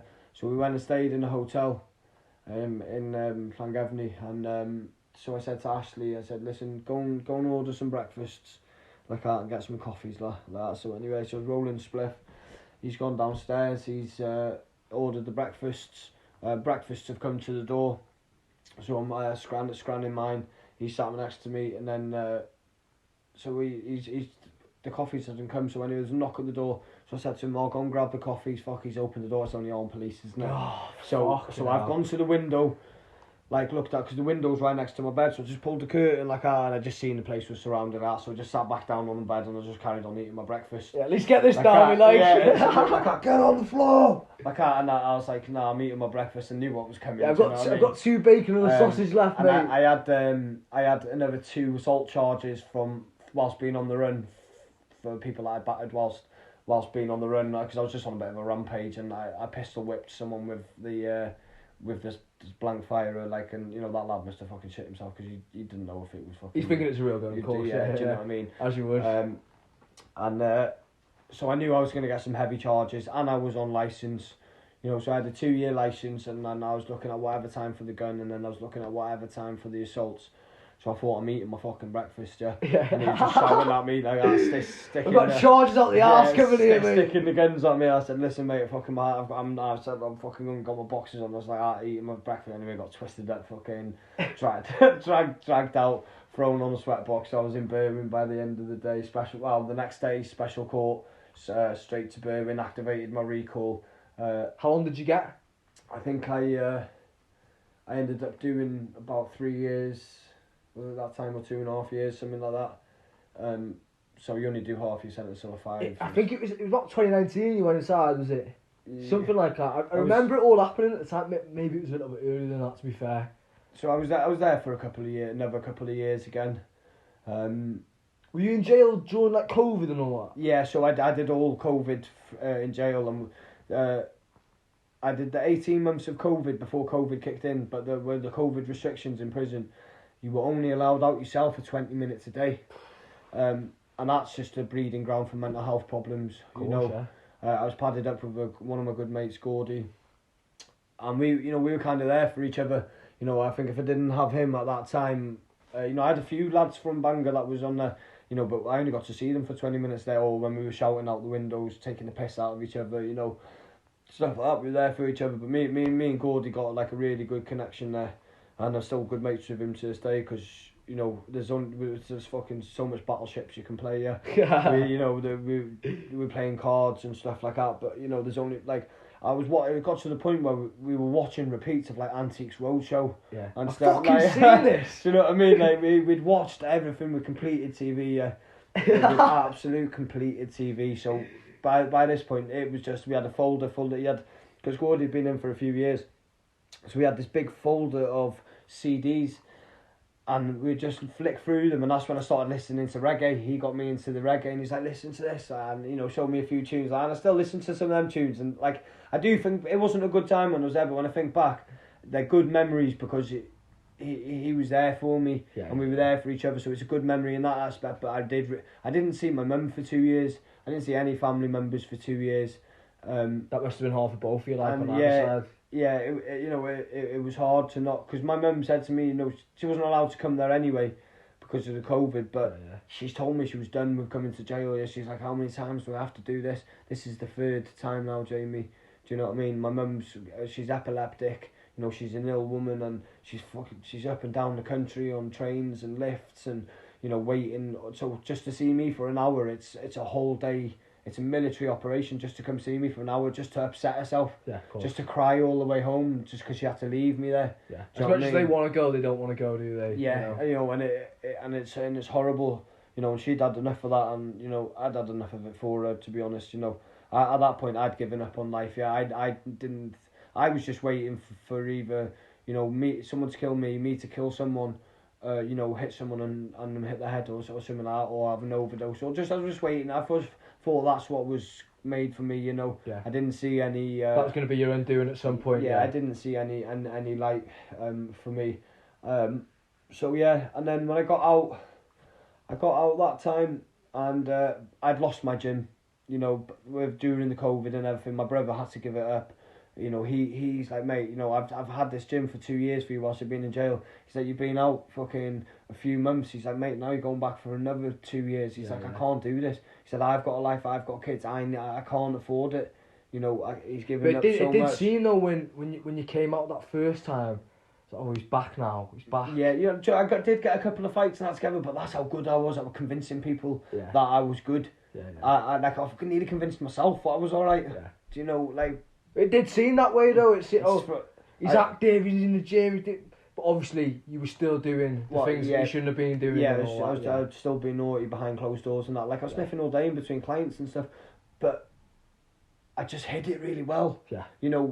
I never had to cut weight. I was just walking around that well. That's why people think I'm on I'm taking stuff now but this is my normal size. I'm just not on anything. I'm just not sniffing. I'm just not drinking. I'm living healthy. I'm eating healthy, and On the shillagit. I'm on the shillagit. You know, I've got a mate called Tara that does all my meal preps and that for me, and she's cooking me steak left, right, and centre, and all healthy meals and stuff like that. I'm just living healthy. But then I was ripped out my head, you know, because I was sniffing all the time, so I didn't need. I was making welterweight easy, you know, like. So then I got out of jail that time, and I was kind of at a loose end, and I didn't know what to do, and I got out of jail and I had nowhere to go. The jail said they're not going to. There's nowhere for me to go, housing and this and that. I had to go to the homeless thing and that. So what was it, like a hostel or something? Yeah. And so I ended up going in to move in with my mate, and he was in addiction at the same time, and he was grafting heavily, and that was the worst thing that I could have done, was move in with him at that time. So I think I managed to stay out of jail for maybe 6-7 months. You know, I was out grafting. You know, this is when George had me and George. It was George's gym. In Bangor. In Bangor, the boxing lab, and you know, he let me. He's given me the chance. You know, he was staying with me in the flat that this lad was in. You know, and things were going all right. But, you know, even when George was coming back, I think that's when he seen as well that I was bad, because I'd come back and then I'd be like, oh, listen, I need to have a few... Just kind of switch a little bit. Yeah, I said, no, listen, I need to have a few lines and that, yeah, and a drink and that. And he's like, mate, you don't need to. He's like, come on. Yeah. I said, no, I do, yeah. I said, this is my medicine, yeah. I said, I need it, yeah. And I think George... Psychological addiction, isn't it? Like, I think George knew then that, like, it was a problem for me and that I was ill with it. Yeah. But I was still getting up, going to work, training like a lunatic, getting fights together, you know, being a good soul, functioning. Yeah. Do you know what I mean? But like, not even as like an office job. It's a hard industry to be in, the boxing. Yeah. And that, you know, and I was still doing well at it. You got to put people above yourself as well. Sparring top lads and levering them, and whilst not on 2 hours sleep and doing like fucking this. 5, 6, 7 PTs you know, a day. George would be in bed sleeping, and I'm just sat there all night sniffing by myself. Yeah. Like, with no music on, no nothing, no TV, just sat there looking out the windows, like, just, you know, being like a bit of a mad one. Just numbing yourself, basically, isn't it? So there was a lad that lived downstairs, and my mate had the landlord ring him and say, listen, you and Jamie are getting kicked out. And he said, why? And he said, because you're grafting, and someone like you come into your house to buy stuff is stealing people's parcels on the way out. So there's little cubby holes. And so he sent us a picture, and there's another lad grafting downstairs, and I've been seeing the girl go into his house. She didn't come to our house, so we went down and had a word with him, and I knew it was going to go sour. I just knew it, but I just back it anyway, and my gut was telling me, don't go there, don't go. And then I still followed it down, and then we were having a row with the lad, and he's walked into his house and he's came back out with a big kitchen knife. So he just absolutely got levered. You know, I just didn't fancy getting stabbed. Like, I've been stabbed twice in the legs, and I didn't fancy that again. Like, and you know, he says that he went in, he remembered midway through the conversation, the argument, that heated discussion that we were having. So there's his front door. We were about 20 feet away in like where the cubby holes were in the communal bit. So whilst we're having this heated discussion that's almost going into a fight, he's walked into his room and remembered that he's borrowed this knife off someone and that he needs to go and give it back.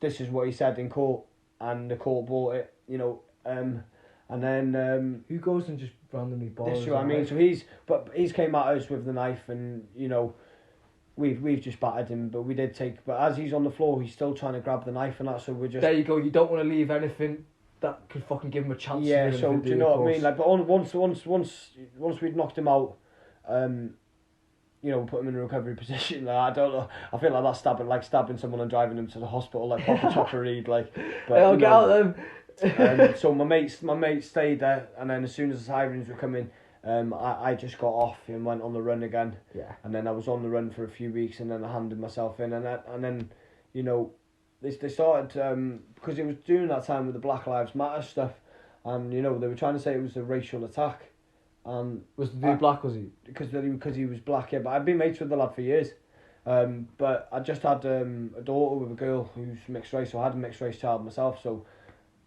I don't know how you can be racist when you got a mixed race child, so that got dropped.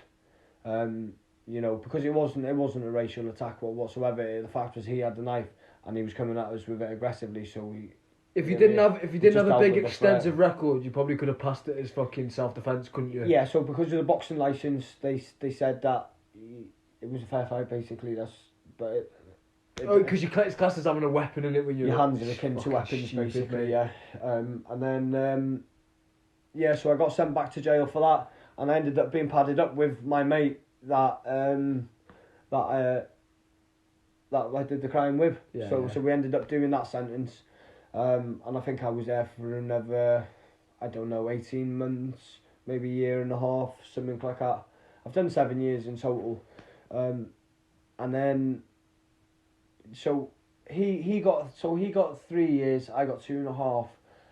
So if I got offered my tag, and then, but one of my best mates would stay in jail for himself. So I didn't have to do it, but this is how loyal I am to my mates. I told him, fuck your tag, I don't want it, so I could stay in with him. So I chose to give myself. It felt like the right thing to do. Yeah, so as well, of course. I chose to give myself an extra 5.5 months in prison to stay there with my mate. And looking back now, I probably should have just gone home, but that's not how. Like, if you're one of my mates, I've got you. You got in it together as well, didn't you? Yeah, I've got you know, I've got my mates back to the death. Yeah, you know. And it wasn't like he got 5 extra years. He literally had 6 extra months. So it wasn't, you know. So I did that extra 5.5 months with him, and then we got out, and then I'm off licence and that now, but he's still on licence, so we're not allowed to approach each other, see each other, or anything like that on our licence conditions. And yeah, so this is when I started trying to get into recovery. This is when I found NA, so that's Narcotics Anonymous. But this is where I knew I had a problem, because everything that was happening, it was all revolving around drugs. Everything I was doing wrong was because I was on drugs and drinking. Every time I was making these bad decisions, I was drunk. I'd never done anything naughty sober. I'd never gone out and hit anybody sober. The only thing I did when I was sober was training people. I was doing good things. I've never done anything bad really when I'm sober. So I realised that I had a problem and I had an addiction. I had a hard time, you know, admitting it. Yeah, my uncle was in recovery, and you know, I struggled with it for a couple of years. You know, when I first went to meetings and that, I thought, what the fuck am I doing here with these people? I'm not like these. But, you know, in NA, like, it doesn't matter. There's no distinction between drugs. A drug is a drug. Yeah. It doesn't matter if you were on the harder stuff or the lighter stuff. Okay, addiction's addiction. Yeah, you're in the same paths. You look at your similarities, not your differences. Mm-hmm. So I started going to meetings, and then the more and more that I went, you know, I was understanding it, but I couldn't bring myself to talk in these meetings. I couldn't bring myself to say, I am Jamie, I'm an addict, because I thought I'm not an addict. But if your life is centred and revolved around drugs and you can't control... You can't live without it, basically. Then it's an addiction, yeah. Mm-hmm. Do you know what I mean? If you need it every day and you will do anything to get it, like, you know, I would happily go through a drug dealer's door to get... If I'm out and I'm session and I can't get any, I'd happily go through someone's door and... You do what you can for a bag, like... Yeah, do you know what I mean? And, like, that's when I got to the point where I thought, do you know what? I'm going to ruin my boxing. I'm going to ruin the rest of my life. I've already ruined, you know, how to fucking my relationship with family members, you know, and I had a lot of coming back to do from that. And I've been in and out of recovery since then. I've had one more jail sentence since then. So I got into recovery. I tell you when I got into recovery, and that's when George said this to me. My old man, he's passed away now, bless him. So I was. This is when I got out of jail this time after this crime. I got put in a place called the Baytree, and it's an absolute dive. Yeah, it's just people cracking cans of beer open in the morning with their breakfast, and it's a hard place to get clean. Yeah. It's a hard place, and hard places to stay clean. So I managed to knock the.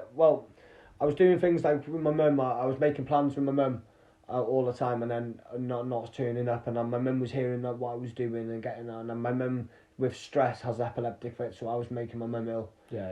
So my old man came into my room, and I was sleeping in bed rough, and I was supposed to have gone to court for my middle child, and I didn't even go.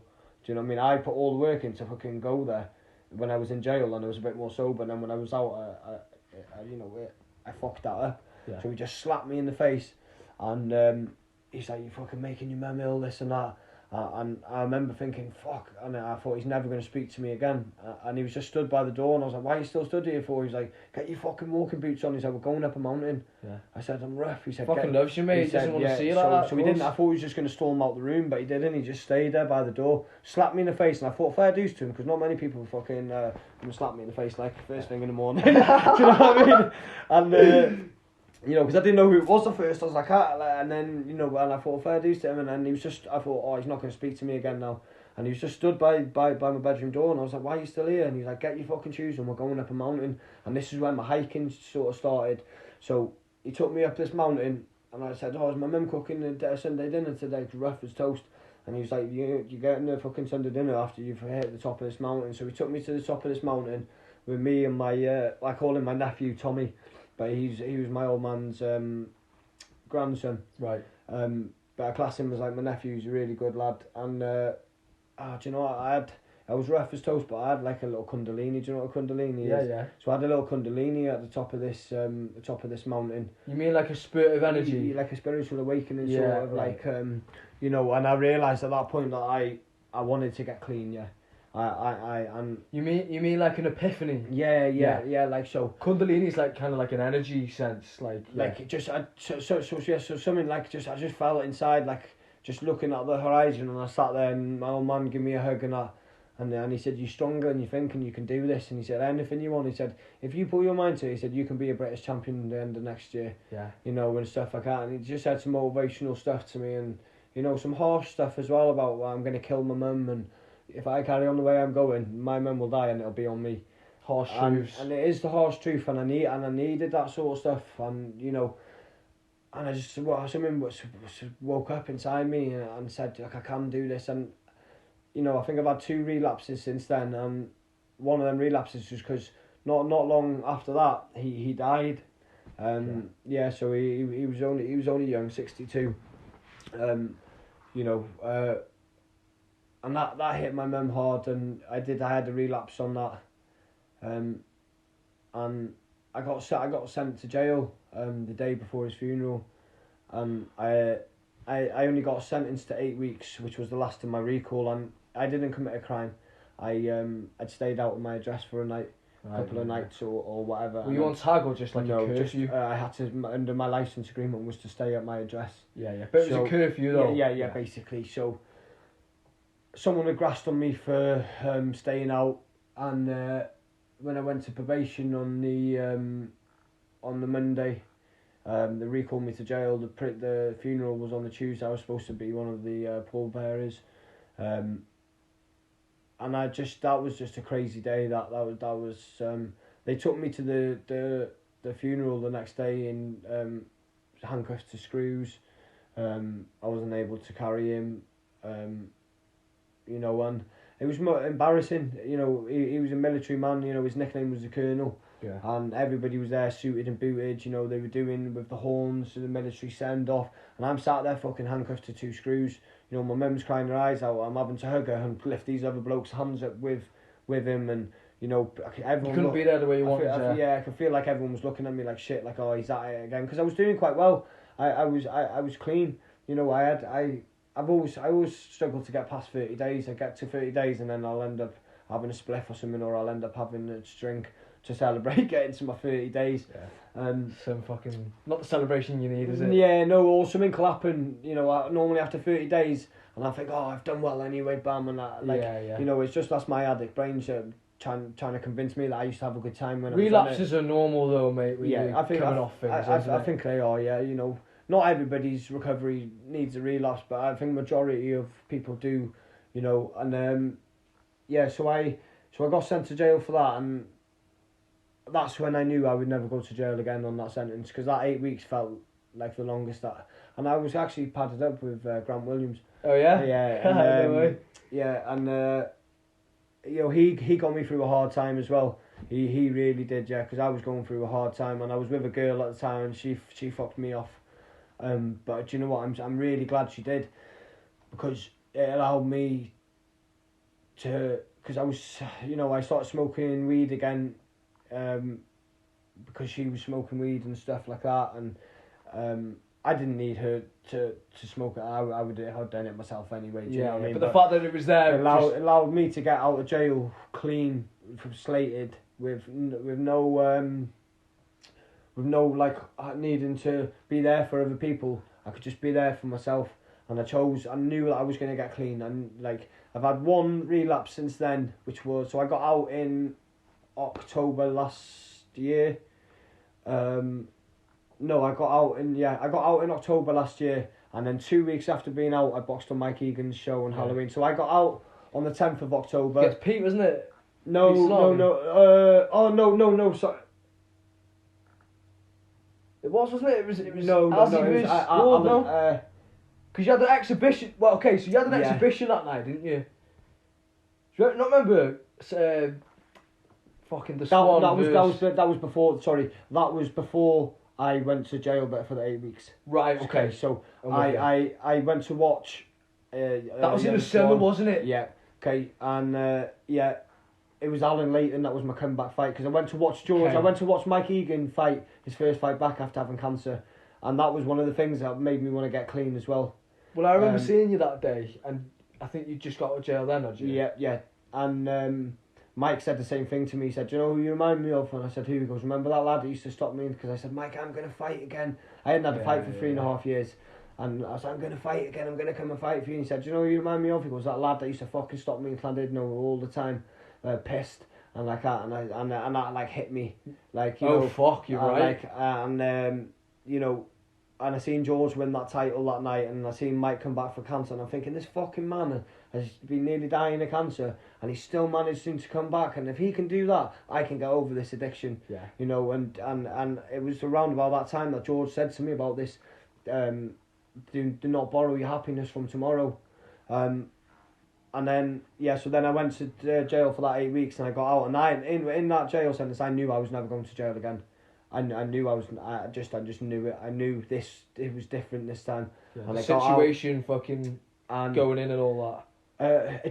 I didn't enjoy it. Yeah. I needed that low point. I needed that. I didn't like being in jail. I didn't want to be there.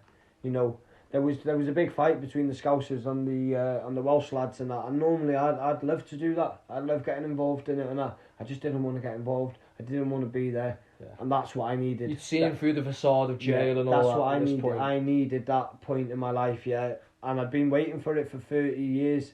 For 30 years, I've been waiting for that point to just go, I'm done with this. Yeah. It's the only time I've ever got out of jail. Was like, sorry to put it this way, but like your dad's funeral was kind of like rock bottom for you, wasn't it? I felt like it got robbed from me. I felt, I'd missed my mum's wedding. I'd missed my sister's wedding. I'd missed everything. Do you know what I mean? But that funeral, I feel like it got took away from me. Yeah. And the reason it got took away from me, I was blaming other people, but it wasn't. It was me. If I had just stuck to the rules, if I had just stayed in my accommodation where I was supposed to stay, I wouldn't have got recalled. I would have carried my old man's coffin. I'd have been there for my mum. I had to leave my mum on her own, and if it was my fault, and that's when I started taking accountability for my own actions. It takes a man to fucking say that, mate. Yeah, and that's when I knew it was different, and that's when I really gave recovery my best shot on that, and then I had a relapse in 2 weeks after being out of that sentence. I boxed on Mike's show, main event, against the Jake. Black. Yes. Yeah. Very good fight. I only had 2 weeks after getting out to fight for it, and that was a hard fight, but it was for the Mark Eames Memorial belt. Yeah, that's right. So they've had. I remember I was having you warm up for that fight. Yeah. You were. I've got a video of us doing it, and that was the first fight that my mum would come to watch in about 10 years, because she believed that boxing was getting me into trouble, not me doing the drugs. Like, no, she just think because I was fighting and stuff, because the boxing was... She thought it was like building your ego, basically. And, I had one little relapse on New Year's, and only a one night thing, and I've been clean since. And now I've got so many amazing opportunities coming at me, like all these good opportunities.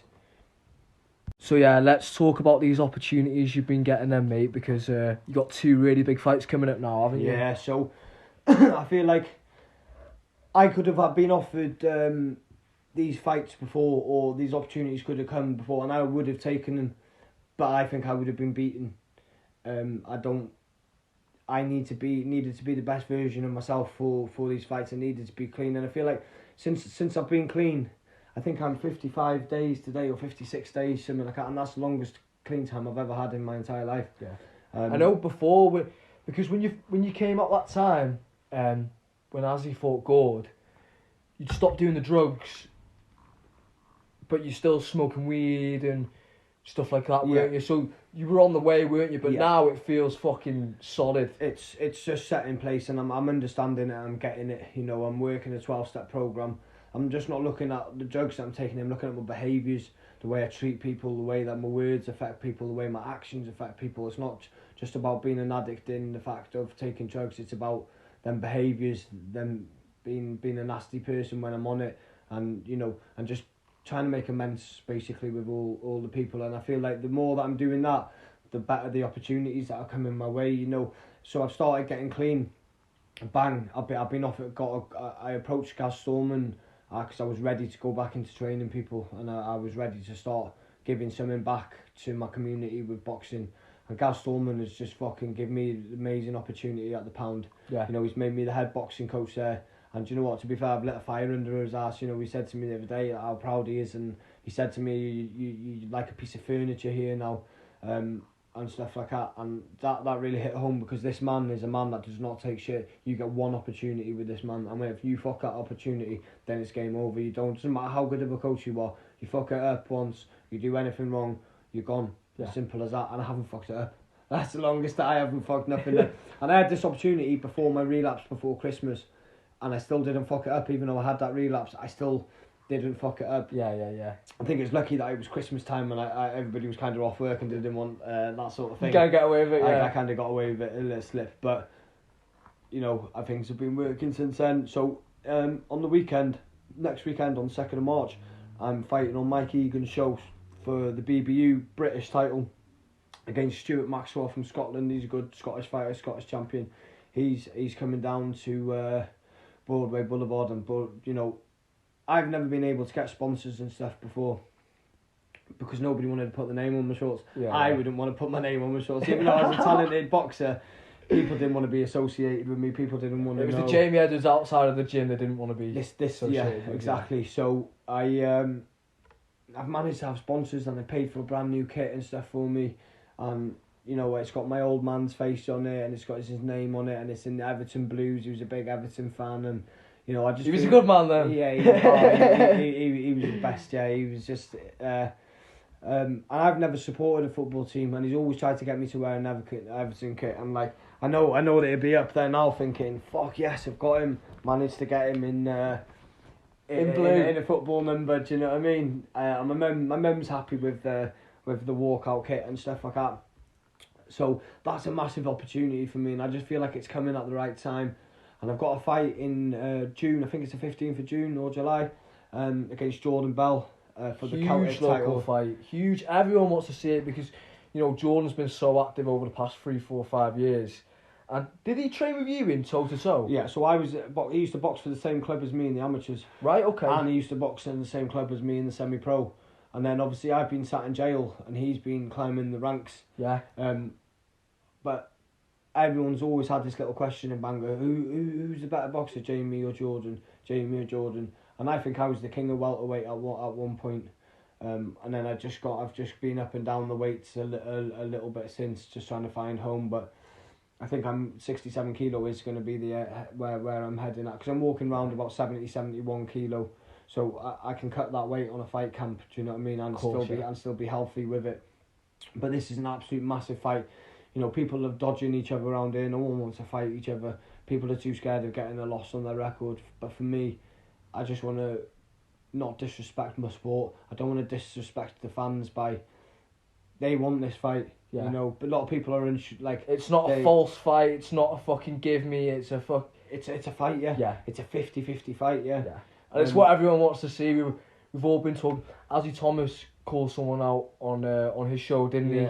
And you know, no one gives a fuck if you're beating some fucking guy who's getting paid to fucking fight you when no one else getting paid on the card or whatever it is. We want to see local lads who are good fight each other. And I think that this so by doing this ranking system on the Celtic Pride show, it's going to force people to do it, or it's going to force people to retire, or it's going to just it's going to show the boys from the men. Yeah, and absolutely. And you know, this is the first show, and he's got me fighting Jordan, and nobody can say after this fight, look, after this fight, I don't want to hear nothing about nobody saying I dodge anybody, or nobody saying that I'm not a proper boxer, or anything, because you're going to see the best version of me. I've got my brother out of coaching retirement. My brother's going to start training me again.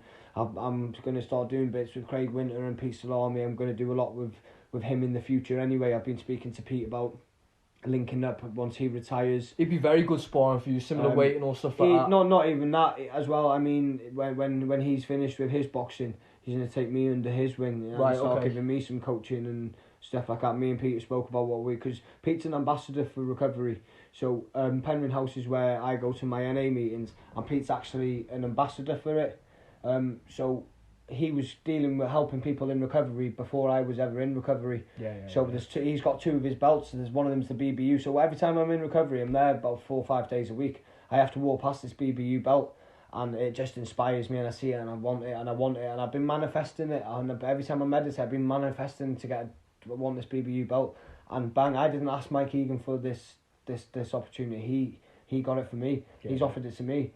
And I just how did he know that for it to be the BBU? Why wouldn't it be a different one? And I feel like that's because everything that I'm doing is falling into place, and I'm getting what I'm wishing for because I'm putting the work in. You're doing the right thing. I'm not doing what I was doing by looking good on the outside and on the social media. I'm doing things like I'm practicing what I preach. Yeah. Do you know what I mean? I'm flying straight now. I'm doing everything I'm supposed to, and everything's like falling well to me. It's good to see, mate. And like, I'm not just saying this. You look better in the face. You're fuck. Do you know what I mean? It's hard to say it without fucking sucked off, sort of like. You just look. You got fucking colour in your face now. You can tell. You're not as like fucking agitated. You're more relaxed and all stuff like that. You just look and you're just a better person. I do. I feel a lot better. Like I owe a lot of it to I've got such amazing family out with North Wales recovery community, and that I do things every week. I go to NA meetings every week, and I was a bit embarrassed of it at first. I was embarrassed of being a recovering drug addict, but this is gonna pound me because I don't think many people have had the struggles that I've had, and when I carry that into the ring, I'm not scared to go into them trenches. I've been in dark places. This is just a boxing fight. It's easy. I carry all this in with me. I'm willing to go in the trenches. I'm willing for this. I've been in active addiction, praying for these opportunities, just praying to just have a normal life. So I've prayed for this. This is what I'm here for. Many people come back from where I was. So this is why what I'm trying to do now is show people that there is life in sport for people after addiction. And even if you're in a shit situation, there's light at the fucking end. It can be turned around. It can be, it is hard work. Like you're saying about Mike, fucking having cancer, and in his head, all he's thinking about is fucking getting back in the ring. That's it, and he's done it. And if he can do that, then I can. Do you know what I mean? There is help out there. You just gotta need it, and you gotta want it, and you have to want it. Yeah, you can't. Nobody else can do your recovery for you. You have to want to do it yourself.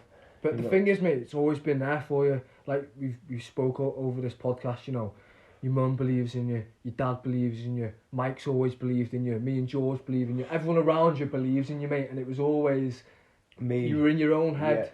Yeah. But I think these opportunities are coming at the right time. People asking me to do commentating on shows, do judging on shows. I'm going to boxing shows and not drinking, and not even wanting to drink, and not even wanting to get on it. And that these are triggers that I thought I'd never be able to get past. I never thought I'd be able to go to a boxing show and not get on it. Yeah. Unless I was. It's hard when you're not fighting, isn't it? You're like, oh fuck. When everyone's drinking around you. But that's it. I do a lot with my mate Dave Jones. He owns exploring Snowdonia, and we do mental health days on a Sunday, and we go for a cold dip, and he's taken me for hikes and stuff, and he's helped me out a lot in my recovery.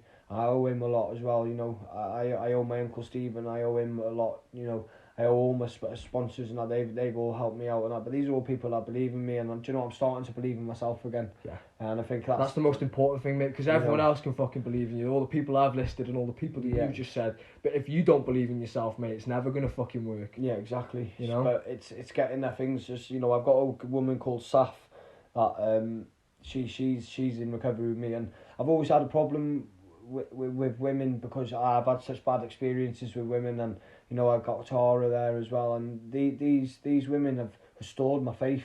And I've always had my mum, and I'm a 9 and stuff like that, but I mean people outside of my family and that, and these women, I've never wanted anything from me.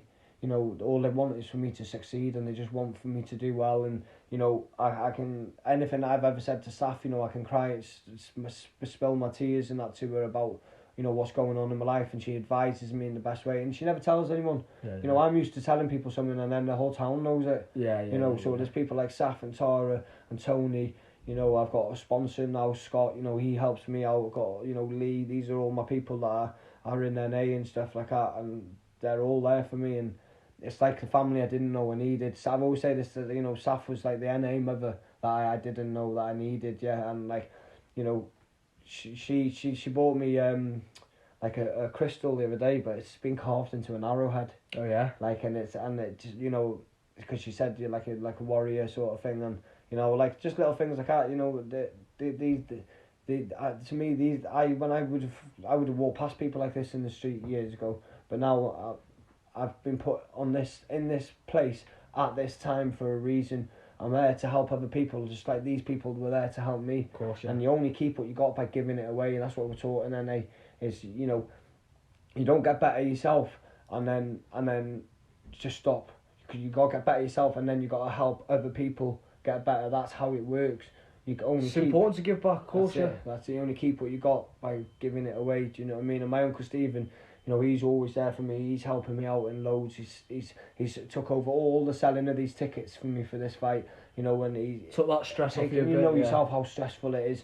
So you've got a big fight that everyone's expecting me to win. There's a lot of pressure on me to win. Because I've got half the country saying they're coming and bullshit. I haven't got that excuse. So if I lose, I was taking drugs, because I'm not. Yeah. So if You're all in now. If I lose, it's because of me. But pressure. That diamonds are made under pressure. 100%. Do you know what I mean? I feel like I was that little bit of coal, and that pressure's fucking turned me into a diamond. And I am well far from fixed. I'll never be fixed. I'll always be in recovery. I'll never. You'd never get recovery from addiction. That's why you use drugs, mate, to.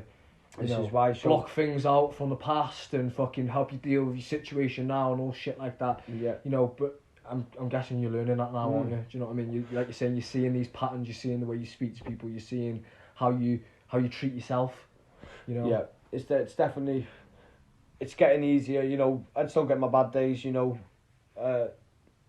Being moody and stuff like that, and feeling like I'm missing out because everybody's out session, but I'm not. That's just my brain trying to tell me that they're having a good time, but I didn't have a good time when I was doing it.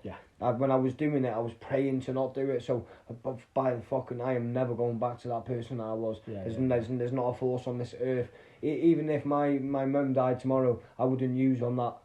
I'm like, I know my old man, before he died, he wanted me to get clean. And I know he'd been disappointed with that relapse, but he's always said to me, look, you're going to make mistakes, you're going to have a few little slip-ups.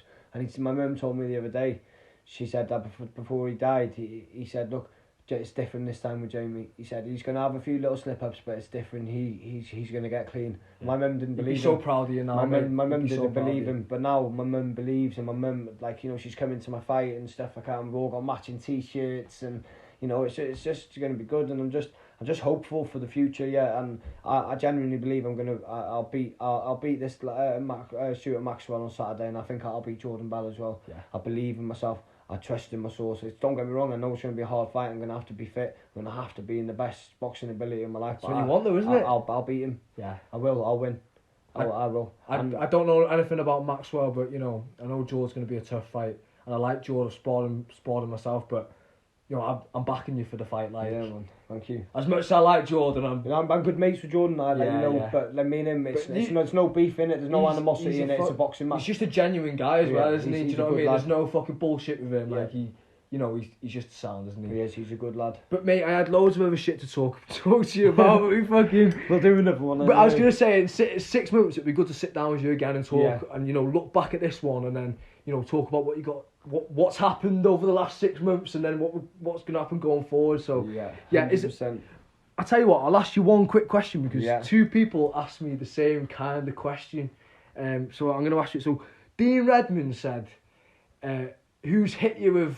What did he say? The hardest. Who's hit you with the hardest jab? Who's hit you with the hardest jab down the pipe? And to me, it sounded like him. Yeah. Right, so Dean used to have Let me just say this to you though, mate, because Mike's asked me the same kind of question. Who's hit you the hardest inside or outside the ring? So them 2 questions are kind of the same. That's why I wanted to ask you it. Right, the hardest that I've been hit. I don't know. It's a hard one because I've had so many spars with Mike. Mike's probably the worst body puncher. And like pressure, you just Mike stopped me in sparring. Yeah. Fuck, Peter Salami hits like the last time I sparred him, he caught me a few on the head and like rattled me like. But Dean's got has got one of the best jabs that I've seen. Yeah. Yeah. The only other person I think that's got a jab like that is my brother Jono. Yeah. But he is like a piston jab, we called him. Yeah. So. Yeah, Dean, just and I taught him everything he knows anyway. But no,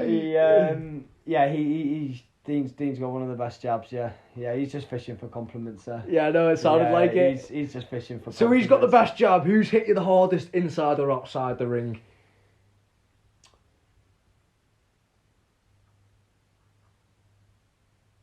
I'm gonna have to. I don't know. I'll have to probably go with the one that got dropped in. This lad called Adam that I boxed on Mike's show, my first main event on his show, and he just caught me sweet. I don't actually know. I don't think he's the hardest. That's puncher, what I mean. You catch off guard, is it? He just caught me off guard. It's gonna be pound for pound, Mike. It's between Mike and Pete. Yeah. It's between Mike and Pete. Yeah.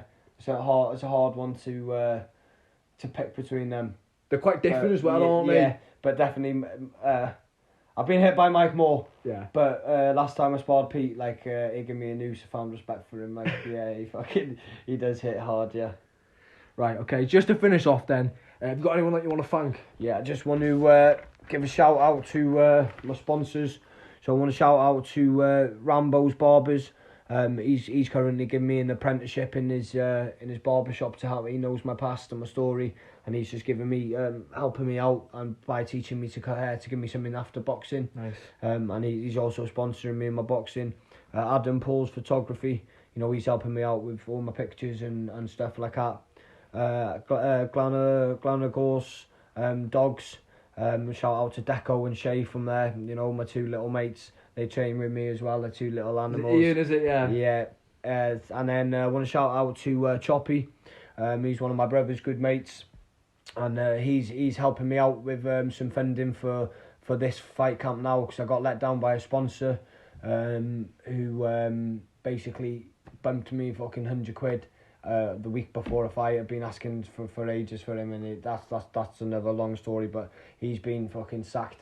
And Choppy's stepped up there, and Glanna Gorse dogs they've stepped up, and Choppy's gonna help me out in my next fight with Jordan Bell. He's gonna dip his hand in his pocket there. So Choppy, really appreciate that, mate.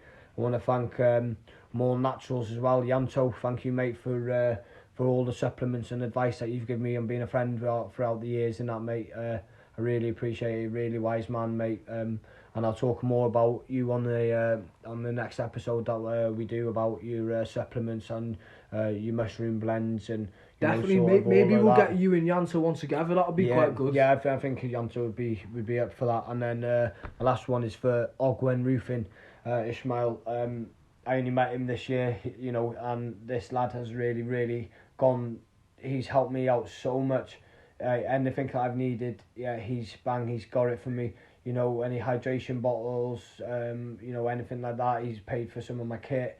you know, he just checks on me and stuff like that, and I appreciate that. So I want to thank you to all your sponsors, and Mike Egan, obviously, to shout out to George Flanagan, John Edwards and Stephen Edwards, and Gaz at the Pound, mate. Thank you all for everything that you've done for me, and I really appreciate it, and I won't waste your time. There you have it, guys. Jamie Edwards. Obviously he's got a fight next weekend, so if you want to come and watch that in the Big House, Broadway, either hit Jamie up for tickets, or was it you? Was it Stephen? Was it Stephen? Yeah, Stephen Edwards or Mike Egan as well. And then you definitely don't want to miss Celtic Pride in the summer. I think that's Darryl Gallagher's show, isn't it? Yeah. Even just the first fight that's been announced, you just want to come down for that. Jamie Edwards versus Jordan Bell is going to be an absolute corker.